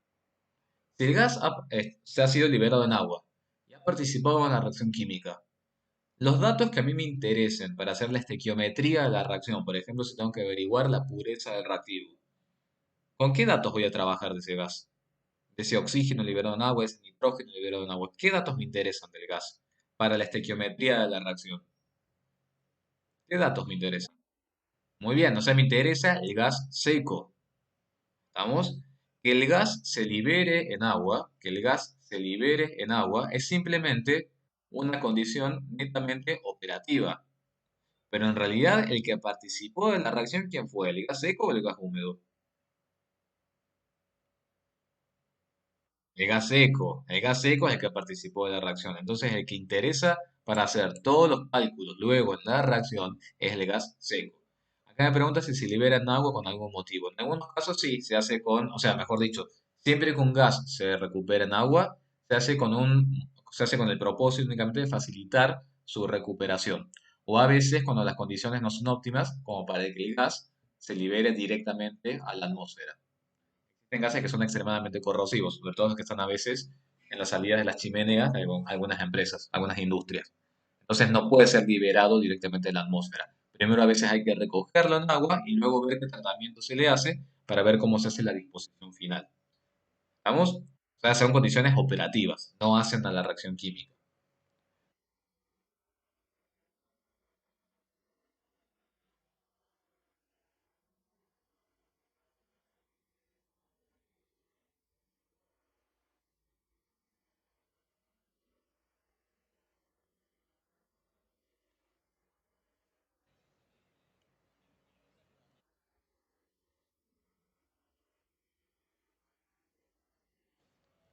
Claro, sí, eso sería una cuestión, pero no tendríamos ahí, no estaríamos hablando de productos. Bueno, se me cortó. Vamos a seguir.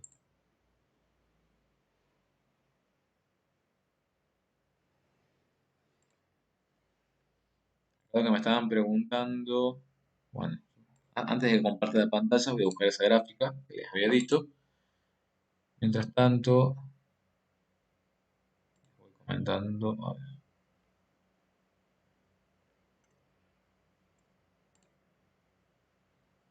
yo estoy buscando esa gráfica que les había dicho, si les muestro cómo son.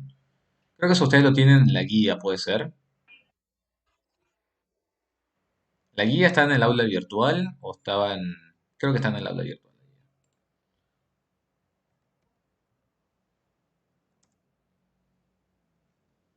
Buscando eso, mientras tanto, bueno, lo que les estaba comentando es eso. Antes de que nos reconectemos, yo estoy buscando el gráfico ese. Eh, la guía, chicos, la tienen, ustedes la bajaron a partir de un link que tienen en la autogestión, ¿no? Yo porque estoy entrando ahora a autogestión para buscar la guía. Que lo tengo todo acá, pero no lo tengo digital.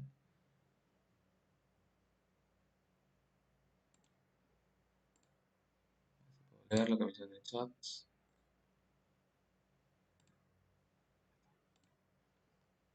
Bueno, vamos a buscar uno de uno. Bueno, hay tantas cosas que le hemos publicado. Esto es álgebra, química, guía.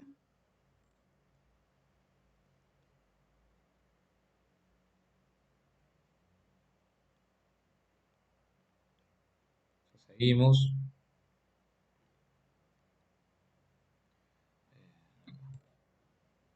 Estoy descargando la guía.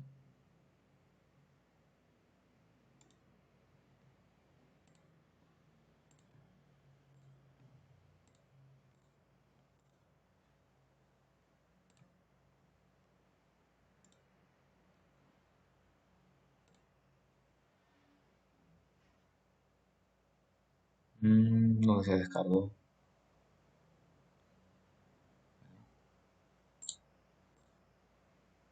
Ah, acá se descargó.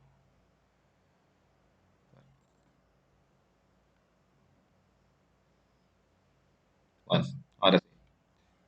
Tengo toda la guía de ustedes en formato digital. Vamos a ver las gráficas de esto les decía.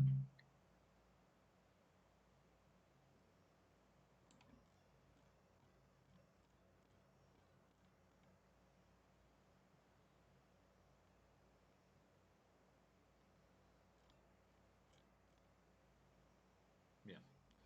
Bueno, chicos, ya estamos, ¿cuántos estamos conectados? Aproximadamente 32.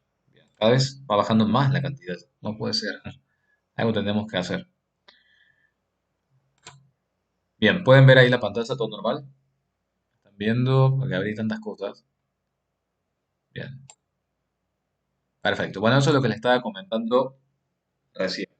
Estos ejercicios, que están, en realidad están en la parte de líquidos, que bueno, que estuvimos trabajando con las fuerzas intermoleculares y demás, están simplemente, bueno, además para que vean todo eso, están estas gráficas que ustedes van a trabajar hasta el cansancio más adelante en su carrera, en donde pueden ver cómo es la variación entre los tres estados de agregación de la materia para una determinada especie. Cuando ustedes les hablan de vapor saturado, de una muestra de oxígeno saturada, les están diciendo que están presentes acá, en un punto en el que están coexistiendo, entonces se fijan, al mismo tiempo, gas y líquido. A eso se refiere con vapor saturado. Si ustedes se desplazaran verticalmente hacia arriba, podrían decir que tienen vapor sobresaturado de líquido. Y en determinadas condiciones ya no tienen vapor sobresaturado de líquido, sino que tienen, obviamente, únicamente tienen líquido. En estas gráficas, por ejemplo, que varía la presión en función de la temperatura, que esto, por ejemplo, es para el caso del agua. Fíjense, ¿qué me está diciendo? ¿Cómo es la conversión del líquido a gas cuando estoy trabajando a una atmósfera? ¿Qué me está diciendo? ¿A qué temperatura sucede ese cambio de estado del líquido a gas? A los 100 grados Celsius, que todos sabemos. Lo mismo que pasa después, si estoy a la presión atmosférica y a 0 grados Celsius, ¿cuál es el cambio que van a percibir ustedes? A 0 grados Celsius, a presión atmosférica. Muy bien, van a presenciar una fusión. O mejor dicho, si tienen líquido, ¿qué va a pasar? Si tienen líquido acá, empiezan a descender la temperatura, es la solidificación. ¿Bien? Estas curvas simplemente sirven para ver cómo son todos los cambios eh, en los estados de agregación de la materia. Nada más. Ahora, ¿qué les parece a ustedes? Tenemos que comparar entre dos curvas para dos especies distintas. Esta de 0 grados Celsius y 100 grados Celsius, ya dijimos que le corresponde al agua. ¿Bien? Fíjense qué pasa con esta otra especie que está acá. Fíjense la magnitud de las temperaturas en comparación con las temperaturas que están teniendo ustedes acá. ¿Dónde pueden ver ustedes temperaturas menores para producir los cambios de estado? ¿En el gráfico A o en el gráfico B? Brandon, ya te respondo en un segundito. Muy bien, en el gráfico B, en este gráfico de la derecha, ustedes pueden ver, fíjense que los cambios de estado suceden a temperaturas de menos 56 grados Celsius, menos 78 grados Celsius, y acá estamos trabajando con temperaturas del orden de 100 grados Celsius y 300 grados Celsius. Entonces, si tuviéramos que responder algunas preguntitas, ¿qué me dirían, por ejemplo? Teniendo en cuenta las fuerzas intermoleculares del agua, bueno, y acá me están diciendo que esta gráfica le corresponde el dióxido de carbono. Teniendo en cuenta las fuerzas termomoleculares del agua y el dióxido de carbono. ¿Cuáles de los dos diagramas corresponden? ¿Cuál le corresponderá al agua y cuál le corresponderá al dióxido de carbono? Ya sabemos que esta es la del agua, porque bueno, sabemos cuáles son las temperaturas. Pero si supongamos fueran otras, ¿por qué me dirían que el agua es esta y el dióxido de carbono es esta? ¿Por qué me dirían? ¿Cómo me lo podrían justificar a eso?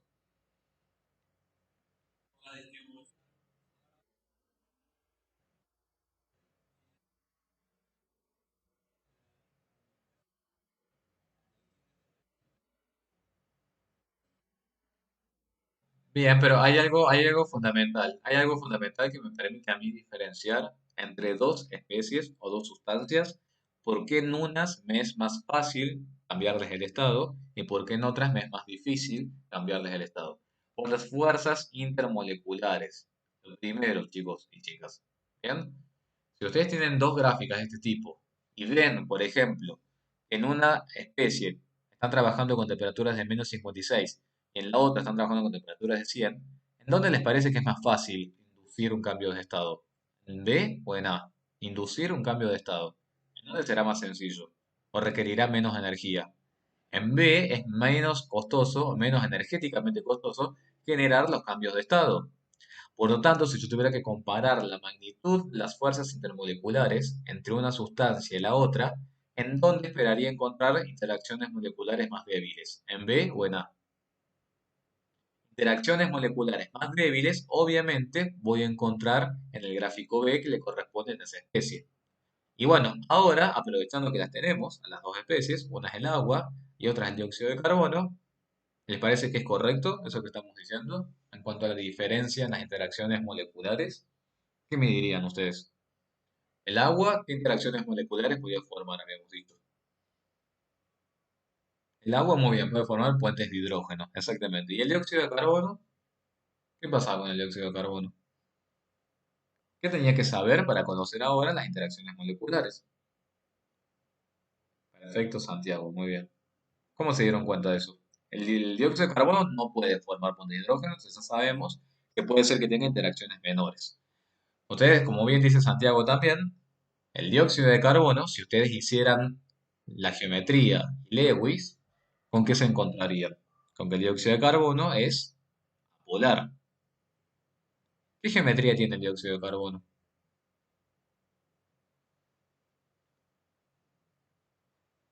Muy bien, tiene una geometría lineal. Perfecto. ¿Qué hibridación? SP, perfecto. ¿Y por qué es apolar el dióxido de carbono?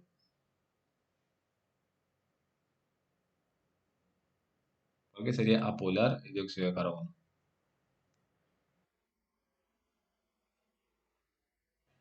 No tiene, muy bien, no tiene electrones no compartidos, perfecto, por un lado, no tiene, y además los momentos dipolares individuales terminan cancelándose entre sí, porque si bien tenemos dos dobles enlaces, pero recuerden que uno será un enlace sigma y el otro será un enlace pi. Entonces, bueno, en consecuencia, el dióxido de carbono es una molécula apolar, y las moléculas apolares presentan interacciones de dispersión, que son interacciones débiles en comparación a las interacciones de bond de hidrógeno que presenta el agua. Y por eso un esquema, este esquema le corresponde al dióxido de carbono y este esquema le corresponde al agua.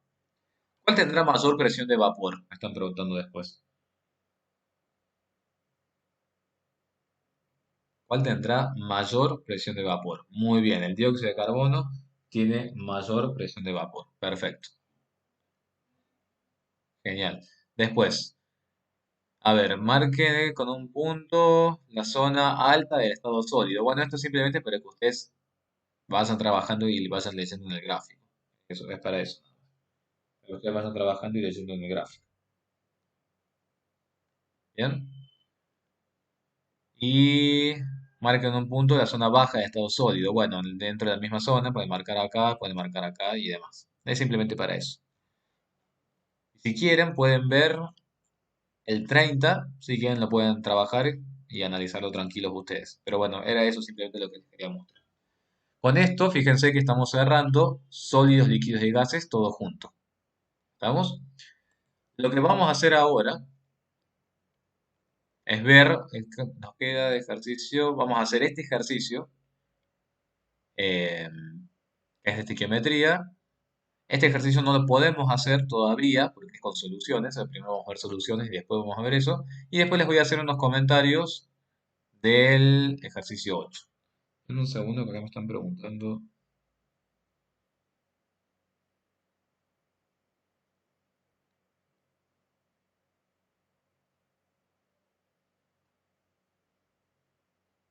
Ahí está, perdón. Me están consultando una cosa de otro de los cursos de álgebra. Así que, bueno, tengo la cabeza medio dividida entre varias cosas. Bien, este ejercicio no está en la guía. Este ejercicio que está acá no está en la guía, pero lo vamos a analizar a ver qué dice. En un reactor de 30 litros se introducen 25 gramos de azufre sólido y 3 gramos de hidrógeno gaseoso. El sistema se encuentra a 300 grados Celsius y nos piden calcular cuántos moles de sulfuro de hidrógeno se obtienen, las fracciones molares, presiones parciales y moléculas que pueda llegar a haber en el exceso. Si analizamos el sistema de reacción, fíjense lo que pasa. Por un lado tengo el azufre sólido, que lo vamos a escribir con esta atomicidad. Azufre 8 sólido. Esto se convierte en azufre gaseoso, que tiene esta biatomicidad. Luego, este azufre gaseoso que se obtiene acá reacciona con una corriente de hidrógeno gaseoso y finalmente termina dando esta especie que ¿cómo se llama? ¿Cómo se llama esa especie? Sulfuro de hidrógeno. Muy bien. Entonces, el ejercicio nos pide averiguar cuántos moles de sulfuro de hidrógeno obtengo, las fracciones molares presentes y las presiones parciales y moléculas de exceso que haya en todo lo que tenemos acá.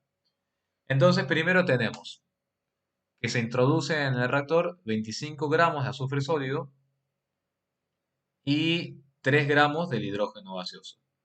Entonces, ¿yo qué haría en este ejercicio?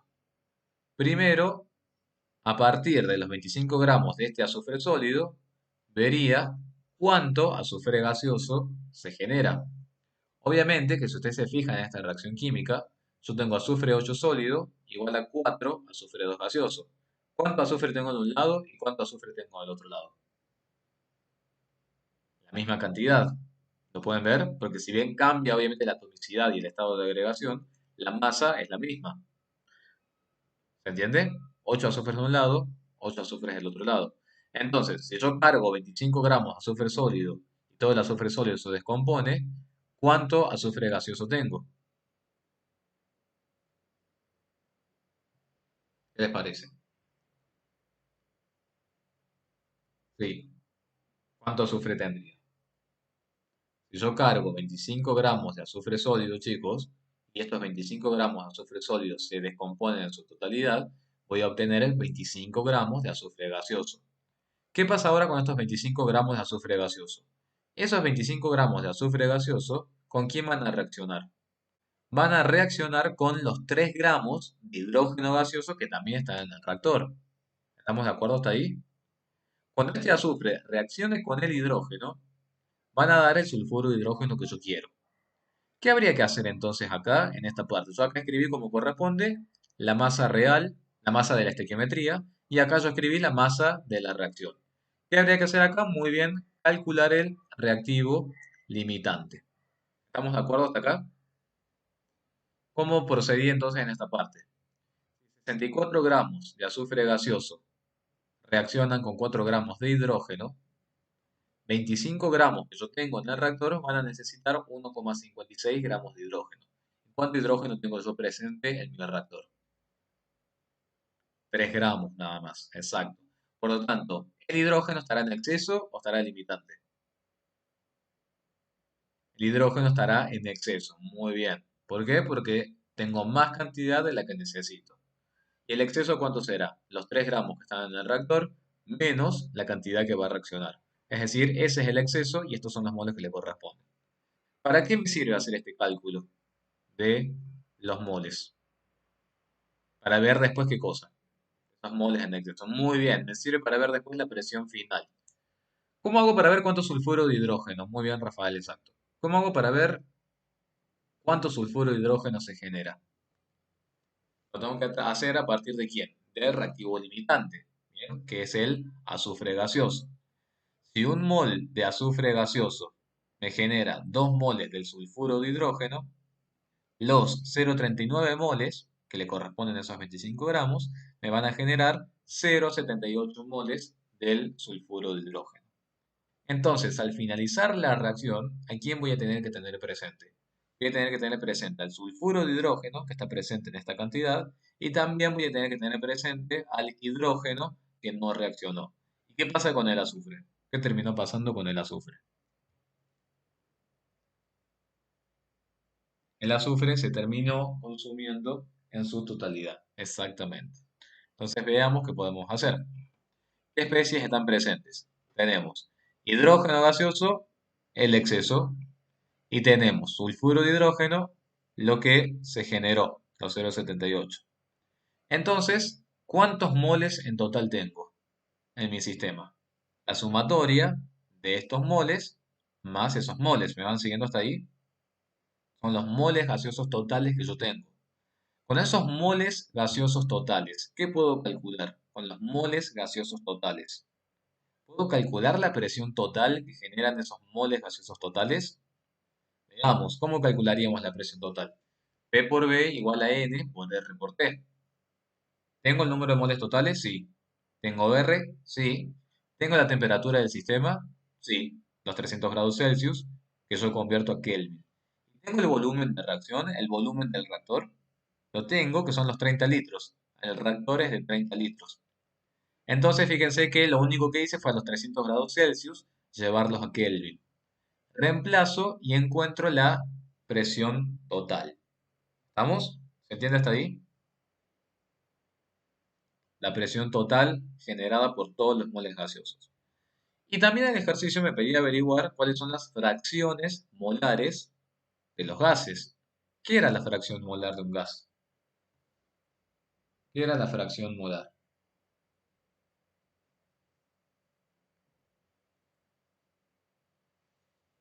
La fracción molar daba una cuenta de la participación del gas en la mezcla gaseosa total. La fracción molar es cuánto participa o con cuánto contribuye cada gas individual en el conjunto total. ¿Cuáles eran las formulitas? Muy bien, las formulitas de la fracción molar era primero los moles individuales de la especie dividido los moles totales. Los moles individuales no los tengo, porque es lo que calculé antes. Y los moles totales también lo tengo, porque es la sumatoria de los dos. Si yo hago esa relación, esa cuenta, si ustedes se fijan, fracción molar de hidrógeno, fracción molar de sulfuro, llegaré a 0,48 y 0,52. ¿Qué era igual la sumatoria de las fracciones molares? Siempre. 1. Muy bien. 1 es la sumatoria. Exactamente. Y si yo quisiera calcular ahora las presiones parciales, que las presiones parciales recuerden también, es cuánto contribuye el gas individual a la presión total. ¿Qué podría hacer para calcular las presiones parciales de cada gas? Recuerden que la presión parcial se puede calcular multiplicando la presión total por la fracción molar del gas. ¿Estamos? O también dicho en otros términos, la fracción molar también es la presión parcial sobre la presión total. La fracción molar del hidrógeno yo la tengo, que es 1,048. La presión total yo la tengo, porque la acabo de calcular. Y lo mismo pasa con el sulfuro de hidrógeno. ¿Y a qué conclusión llego? Que el hidrógeno, a esta presión de 2,34, el hidrógeno contribuye únicamente con 1,13 aproximadamente, y que a esta presión total de 2,3, el sulfuro contribuye con una presión de 1,2 aproximadamente. Bueno, y acá había simplemente, como para trabajar un poquito con la primera parte de estequiometría, lo que hemos estado viendo, que me decía, bueno, ¿cuántas moléculas representan estos moles en exceso? ¿Cómo sería eso? Es como para recordar lo que vimos al principio del principio del principio. En un mol, ¿cuántas moléculas hay? Muy bien, exactamente, el número de Avogadro. En un mol tienen 6,02 por 10 a la 23 moléculas. En esos moles, si esto lo multiplican por 6,02 por 10 a la 23, van a obtener que en exceso tienen 4,3 por 10 a la 23 moléculas de hidrógeno. Y nada más, este por ejemplo es un ejercicio clásico de examen. No sé, Brandon, si lo puedo usar en español, la verdad no tengo idea. Puede ser que es una forma para traducirlo. Puede ser que es una forma para traducirlo, la verdad no tengo idea cómo se hace. Creo que lo descargué hace poco. ¿Estamos de acuerdo? Entonces, este ejercicio es típico de examen. Bien, para que no se equivoquen. ¿Cuál era la clave acá, si ustedes se fijan? El azufre elemental, sí, el azufre cuando es sólido, cuando les dice que es sólido, siempre lo escriben como azufre 8 sólido. Y cuando está gaseoso, lo escriben azufre 2. Así como tienen la otra reglita para el fósforo. ¿Cómo era el fósforo por lo general? El fósforo 4, exactamente. Lo mismo pasa con el azufre, lo escriben como azufre 8. Bien, bueno, este ejercicio no es complicado, pero había que darse cuenta, sobre todo de esta primera parte, que tienen dos reacciones químicas. Cuando tienen dos reacciones químicas se puede pasar y se tienen que dar cuenta, es como el circuito de la reacción. Bien, bueno, queda, a ver, este ejercicio les dije que no lo podemos hacer. Este ejercicio estaría bueno que lo vean ustedes.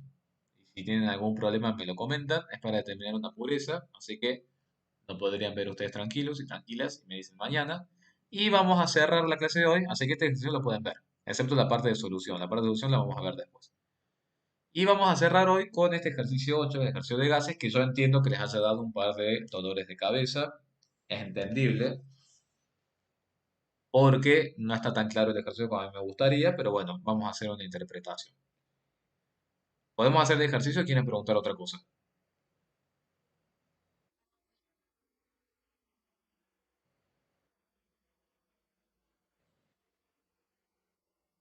Sí, sí, casos, sí.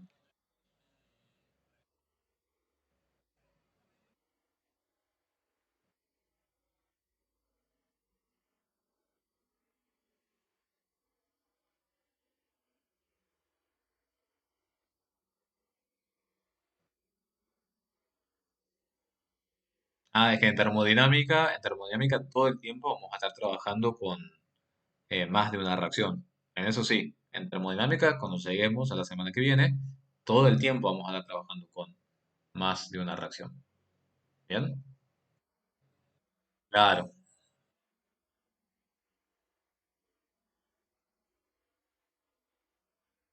claro,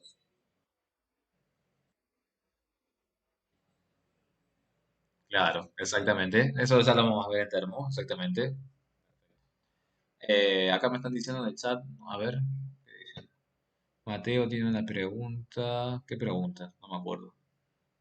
Sí, creo que la respondí. Me parece que la había respondido.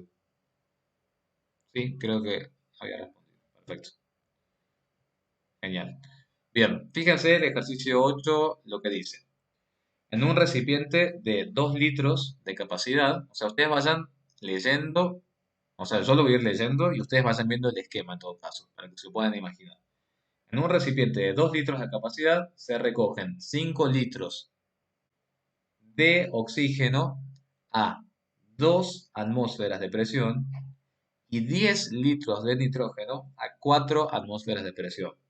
Entonces, rebobinemos. En un recipiente de 2 litros se recogen, por un lado, 5 litros de oxígeno y por otro lado, 10 litros de nitrógeno. A esta presión y a esta presión. Yo sé que ustedes les pueden llegar a pensar, ¿Cómo puede ser que un recipiente de 2 litros pueda obtener 5 litros de oxígeno y 10 litros de nitrógeno? Creo que esa puede ser la principal inconsistencia. Ahora les voy a decir por qué. Y estos 298 kelvin, que si ustedes siguen leyendo, se van a dar cuenta que dice en una parte, la temperatura permanece constante a 25 grados Celsius. Entonces son directamente los 298 kelvin. ¿Estamos? ¿Qué pasa en esta parte acá? Claro, exactamente. Cuando ustedes van a recuperar ese oxígeno, tienen que considerar varias cosas que puede ser que eso haga que se modifiquen estos 2 litros del recipiente inicial. Recuerden, cuando ustedes están trabajando con gases, tienen que ver también en qué lugar almacenan ese gas que ustedes están recogiendo de otro recipiente. ¿Qué es lo que importa en realidad del gas que se recoge de un recipiente? Con las cantidades que ustedes tienen acá, más allá del volumen este que está acá y este volumen que está acá, lo que importa es la cantidad de masa que ustedes tienen de ese gas y que esa masa, más allá del volumen, va a ser la masa que también ha estado presente antes acá en el sistema. ¿Estamos? ¿Se entiende esa primera parte? Más allá del volumen que esté acá y del volumen que esté acá, lo que importa del oxígeno, lo que importa del nitrógeno, es la masa que está contenida acá. Porque esa masa es también la que va a estar estuvo contenida en este recipiente de 2 litros. Bien, eso como primer punto. El primer punto es ver cuántos moles de oxígeno tengo acá y cuántos moles de nitrógeno tengo acá. ¿Puedo hacer ese cálculo? Bien, perfecto. ¿Tengo todos los datos? Sí. ¿Cómo lo hago? A partir de la ecuación de estado de los gases ideales. P por B igual a N por R por T. Si yo despejo N, me va a quedar presión, que fíjense que no está resuelto porque se lo estoy comentando. ¿La presión cuál sería? Los, mejor dicho, 2 atmósferas. El volumen serían los 5 litros. R, la que todos conocemos, y T serían los 298 Kelvin. Lo mismo para el nitrógeno, si yo despejo acá, la presión sería 4, el volumen sería 10, R sería los 0,082 y T sería los 25 grados Celsius. A ustedes, exactamente Santiago, lo que les importa es la cantidad o moles o masa del gas que tengan, más allá del volumen, porque esta es una circunstancia que cambia y se afecta muy fácilmente cuando estamos trabajando con gases. En cambio, lo que va a permanecer siempre constante es la masa. Vieron que en los ejercicios que hicimos antes, que teníamos la masa esta de vapor saturado, que dice que después se comprime y demás, fíjense que siempre el valor de la masa permaneció inalterado. Es la misma masa que después la que se comprime a una mayor presión, a un menor volumen y demás. Por eso es tan importante conocer la masa o moles de los gases. ¿Qué hice después? Una vez que ya conozco cuánto extraje de cada gas. ¿Qué calculé? Los moles, ¿y para qué hice esto? Para calcular qué cosa. Los números de moles totales y con esos números de moles totales puedo calcular la presión total que hubieran ejercido esos gases en el recipiente de 2 litros. ¿Vamos? Yo con esta cantidad calculé, bueno, ¿cuánto oxígeno tengo acá? Tengo esta cantidad de oxígeno. ¿Cuánto nitrógeno tengo acá? Tengo esta cantidad de nitrógeno. La sumatoria de los dos, de las dos masas, de los dos moles, cuando han estado en el recipiente de 2 litros, han ejercido una presión total. ¿Cómo calculé esa presión total? Con el número de moles totales, que es la sumatoria de los dos, por R por T, sobre el volumen de 2 litros. ¿Por qué sobre el volumen de 2 litros? Porque estoy averiguando qué presión ejercían estos gases cuando estaban contenidos en el recipiente de 2 litros. ¿Está claro hasta ahí? Bien. ¿Qué me pedía averiguar el ejercicio? Me pedía averiguar la presión final en el recipiente. Pero antes, ¿qué me está diciendo? Antes de calcular la presión final. Me está diciendo que se dejaron escapar 25 litros de la mezcla a una atmósfera. Si se dejaron escapar 25 litros de mezcla a una atmósfera, quiere decir que hay moles que se están escapando. Hay moles que están saliendo. ¿Sí o no? Exactamente. ¿Me van siguiendo? ¿Puedo calcular los moles que se están escapando? Me están diciendo que se escapan 25 litros y a una atmósfera. Puedo despejar de acá el número de moles del escape. La presión va a ser una atmósfera, porque es la presión en la cual se escapan los gases. El volumen, ¿cuánto se está escapando? Se están escapando 25 litros. R, ya sabemos, y la temperatura, los 298. Con el número de moles totales iniciales que yo tenía, a esos números moles totales iniciales le tengo que restar el número de moles que se está escapando, ¿sí o no? ¿Me siguen? Con esos números de moles finales que finalmente me quedan adentro del reactor, ¿qué voy a calcular? Con esos números de moles finales, ¿qué voy a terminar calculando? La presión final del recipiente. Exactamente. Es decir que con el número de moles finales, ¿cómo despejarían la presión ahí? P sería igual a N, que son los finales, que es el inicial menos el escape, por ¿qué cosa? R, que ya conocemos, T, que ya conocemos, y el volumen, ¿cuánto sería? El volumen, ¿cuánto sería para calcular esa presión final? Muy bien, los 2 litros, exactamente. Me preguntan, las 2 atmósferas y 4 atmósferas del inicio. ¿No habría que restar la presión de vapor de agua? No, no interpreto yo, Mateo, que estos gases estén recogidos en agua. ¿Bien? No, no lo interpreto yo. Por eso no le resté la presión de vapor del agua. Pero si hubiera sido como vos decís, perfectamente sí, habría que restarle esa presión de vapor del agua. ¿Estamos? Pero como no veo yo que diga eso, eh, son gases que están secos. Así que no hay ningún problema, Mateo, está perfecto que pregunten. Pero bueno, son gases secos, por eso no le restamos ninguna presión de vapor. Calculamos la presión inicial para después poder comparar con la presión final. Es por eso nada más que yo lo hice, para poder calcular, despejar. Pero en realidad el ejercicio a vos te pedía calcular la presión final. Es decir, que calculando los moles iniciales menos los moles del escape, podés ver la presión final. Sí, lo podés obviar perfectamente. Este paso lo pueden obviar. Simplemente yo lo calculé, mostré el esquema para que después comparáramos presión inicial con presión final cuando tengamos los números, cuando ustedes después lo hagan y me comenten mañana cuando lo puedan hacer. Me preguntan acá, no me quedó claro en qué momento son los 2 litros. Yo usé los 2 litros cuando estoy averiguando la presión que ejercen los moles gaseosos en el recipiente de 2 litros. Únicamente ahí yo uso los 2 litros como volumen de reacción, cuando quiero ver qué pasa adentro de ese recipiente.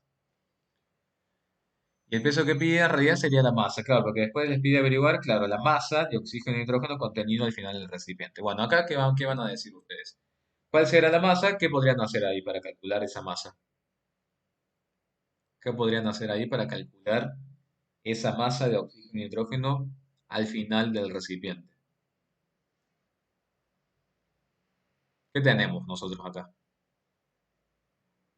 Muy bien, podríamos hacer una especie de fracción molar, exactamente. ¿Qué calculamos nosotros acá? El número de moles finales. ¿Estamos de acuerdo con eso? Calculamos el número de moles finales que hay en el recipiente, que son los iniciales menos los que se escaparon. En este número de moles finales vamos a tener una parte que le corresponde al oxígeno y una parte que le corresponde al nitrógeno, ¿cierto?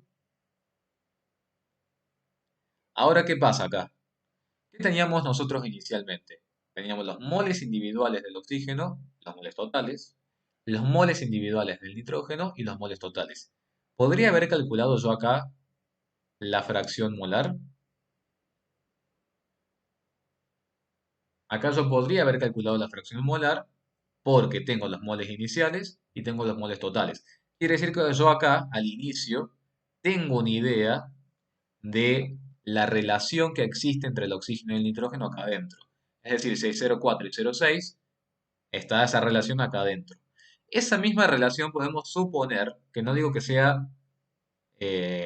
que sea 100% así de cierto, pero podemos suponer que esa relación que estaba acá al inicio es la misma relación que vamos a tener al finalizar el proceso. ¿Por qué? Porque no hubo ninguna reacción química en realidad. Simplemente se dejaron escapar cierta cantidad de moles. Pero la relación que había al inicio, las fracciones molares que había al inicio, podríamos decir, muy redondeando y aproximando, que es la misma relación que va a haber después en el número de moles finales que queda. ¿Estamos? Eso es una forma de calcularlo, para que lo puedan verificar. Acá me dice, no es mejor sacar la fracción molar directamente con los números de moles finales. Podrían calcular la fracción molar con el número de moles finales, pero tendrían que ver en realidad cuánto les queda de oxígeno individualmente y cuánto les queda de nitrógeno individualmente. Que eso en realidad tendría que sacar de la resta. Pero fíjate que acá en el escape te está diciendo que se escapa una mezcla de oxígeno y nitrógeno. No te está diciendo se escapan tantos de oxígeno y tantos de nitrógeno. Entonces por eso que seguimos arrastrando el concepto de la misma fracción molar. ¿Estamos? ¿Entiendes? Entonces en este ejercicio podríamos considerar que la relación inicial de fracciones molares es la misma al final. Así calculan las masas. ¿Se entiende más o menos este ejercicio? Este ejercicio me pregunta si podría estar en el parcial. No, dudo que es algo así de rebuscado, porque no es complejo, pero es rebuscado. Pero no dudo que vas a ver algo así. Pero bueno, está bueno que lo tengan presente. Más o menos, este ejercicio,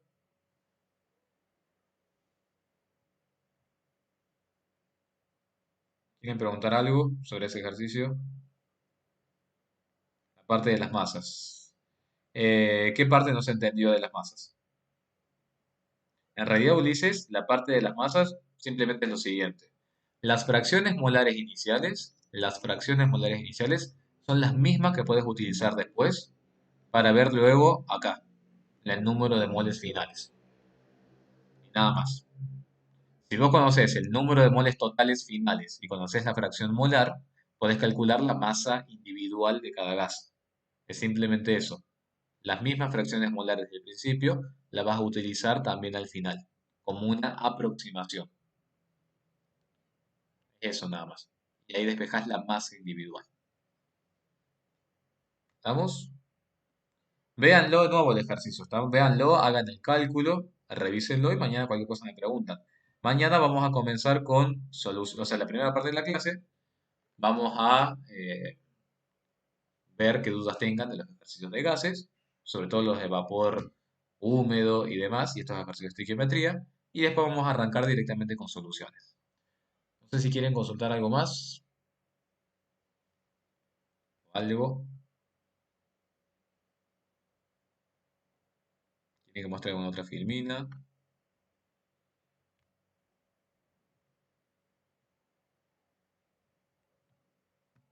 Si no, nos veríamos mañana entonces directamente.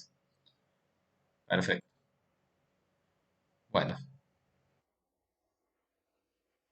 no, gracias a ustedes, chicos. Gracias a ustedes. Estudien, descansen ahora, que les sea leve la parte teórica. Y nosotros nos vemos mañana. Bien, hasta mañana, chicos. Bueno, chao, chao. Sí.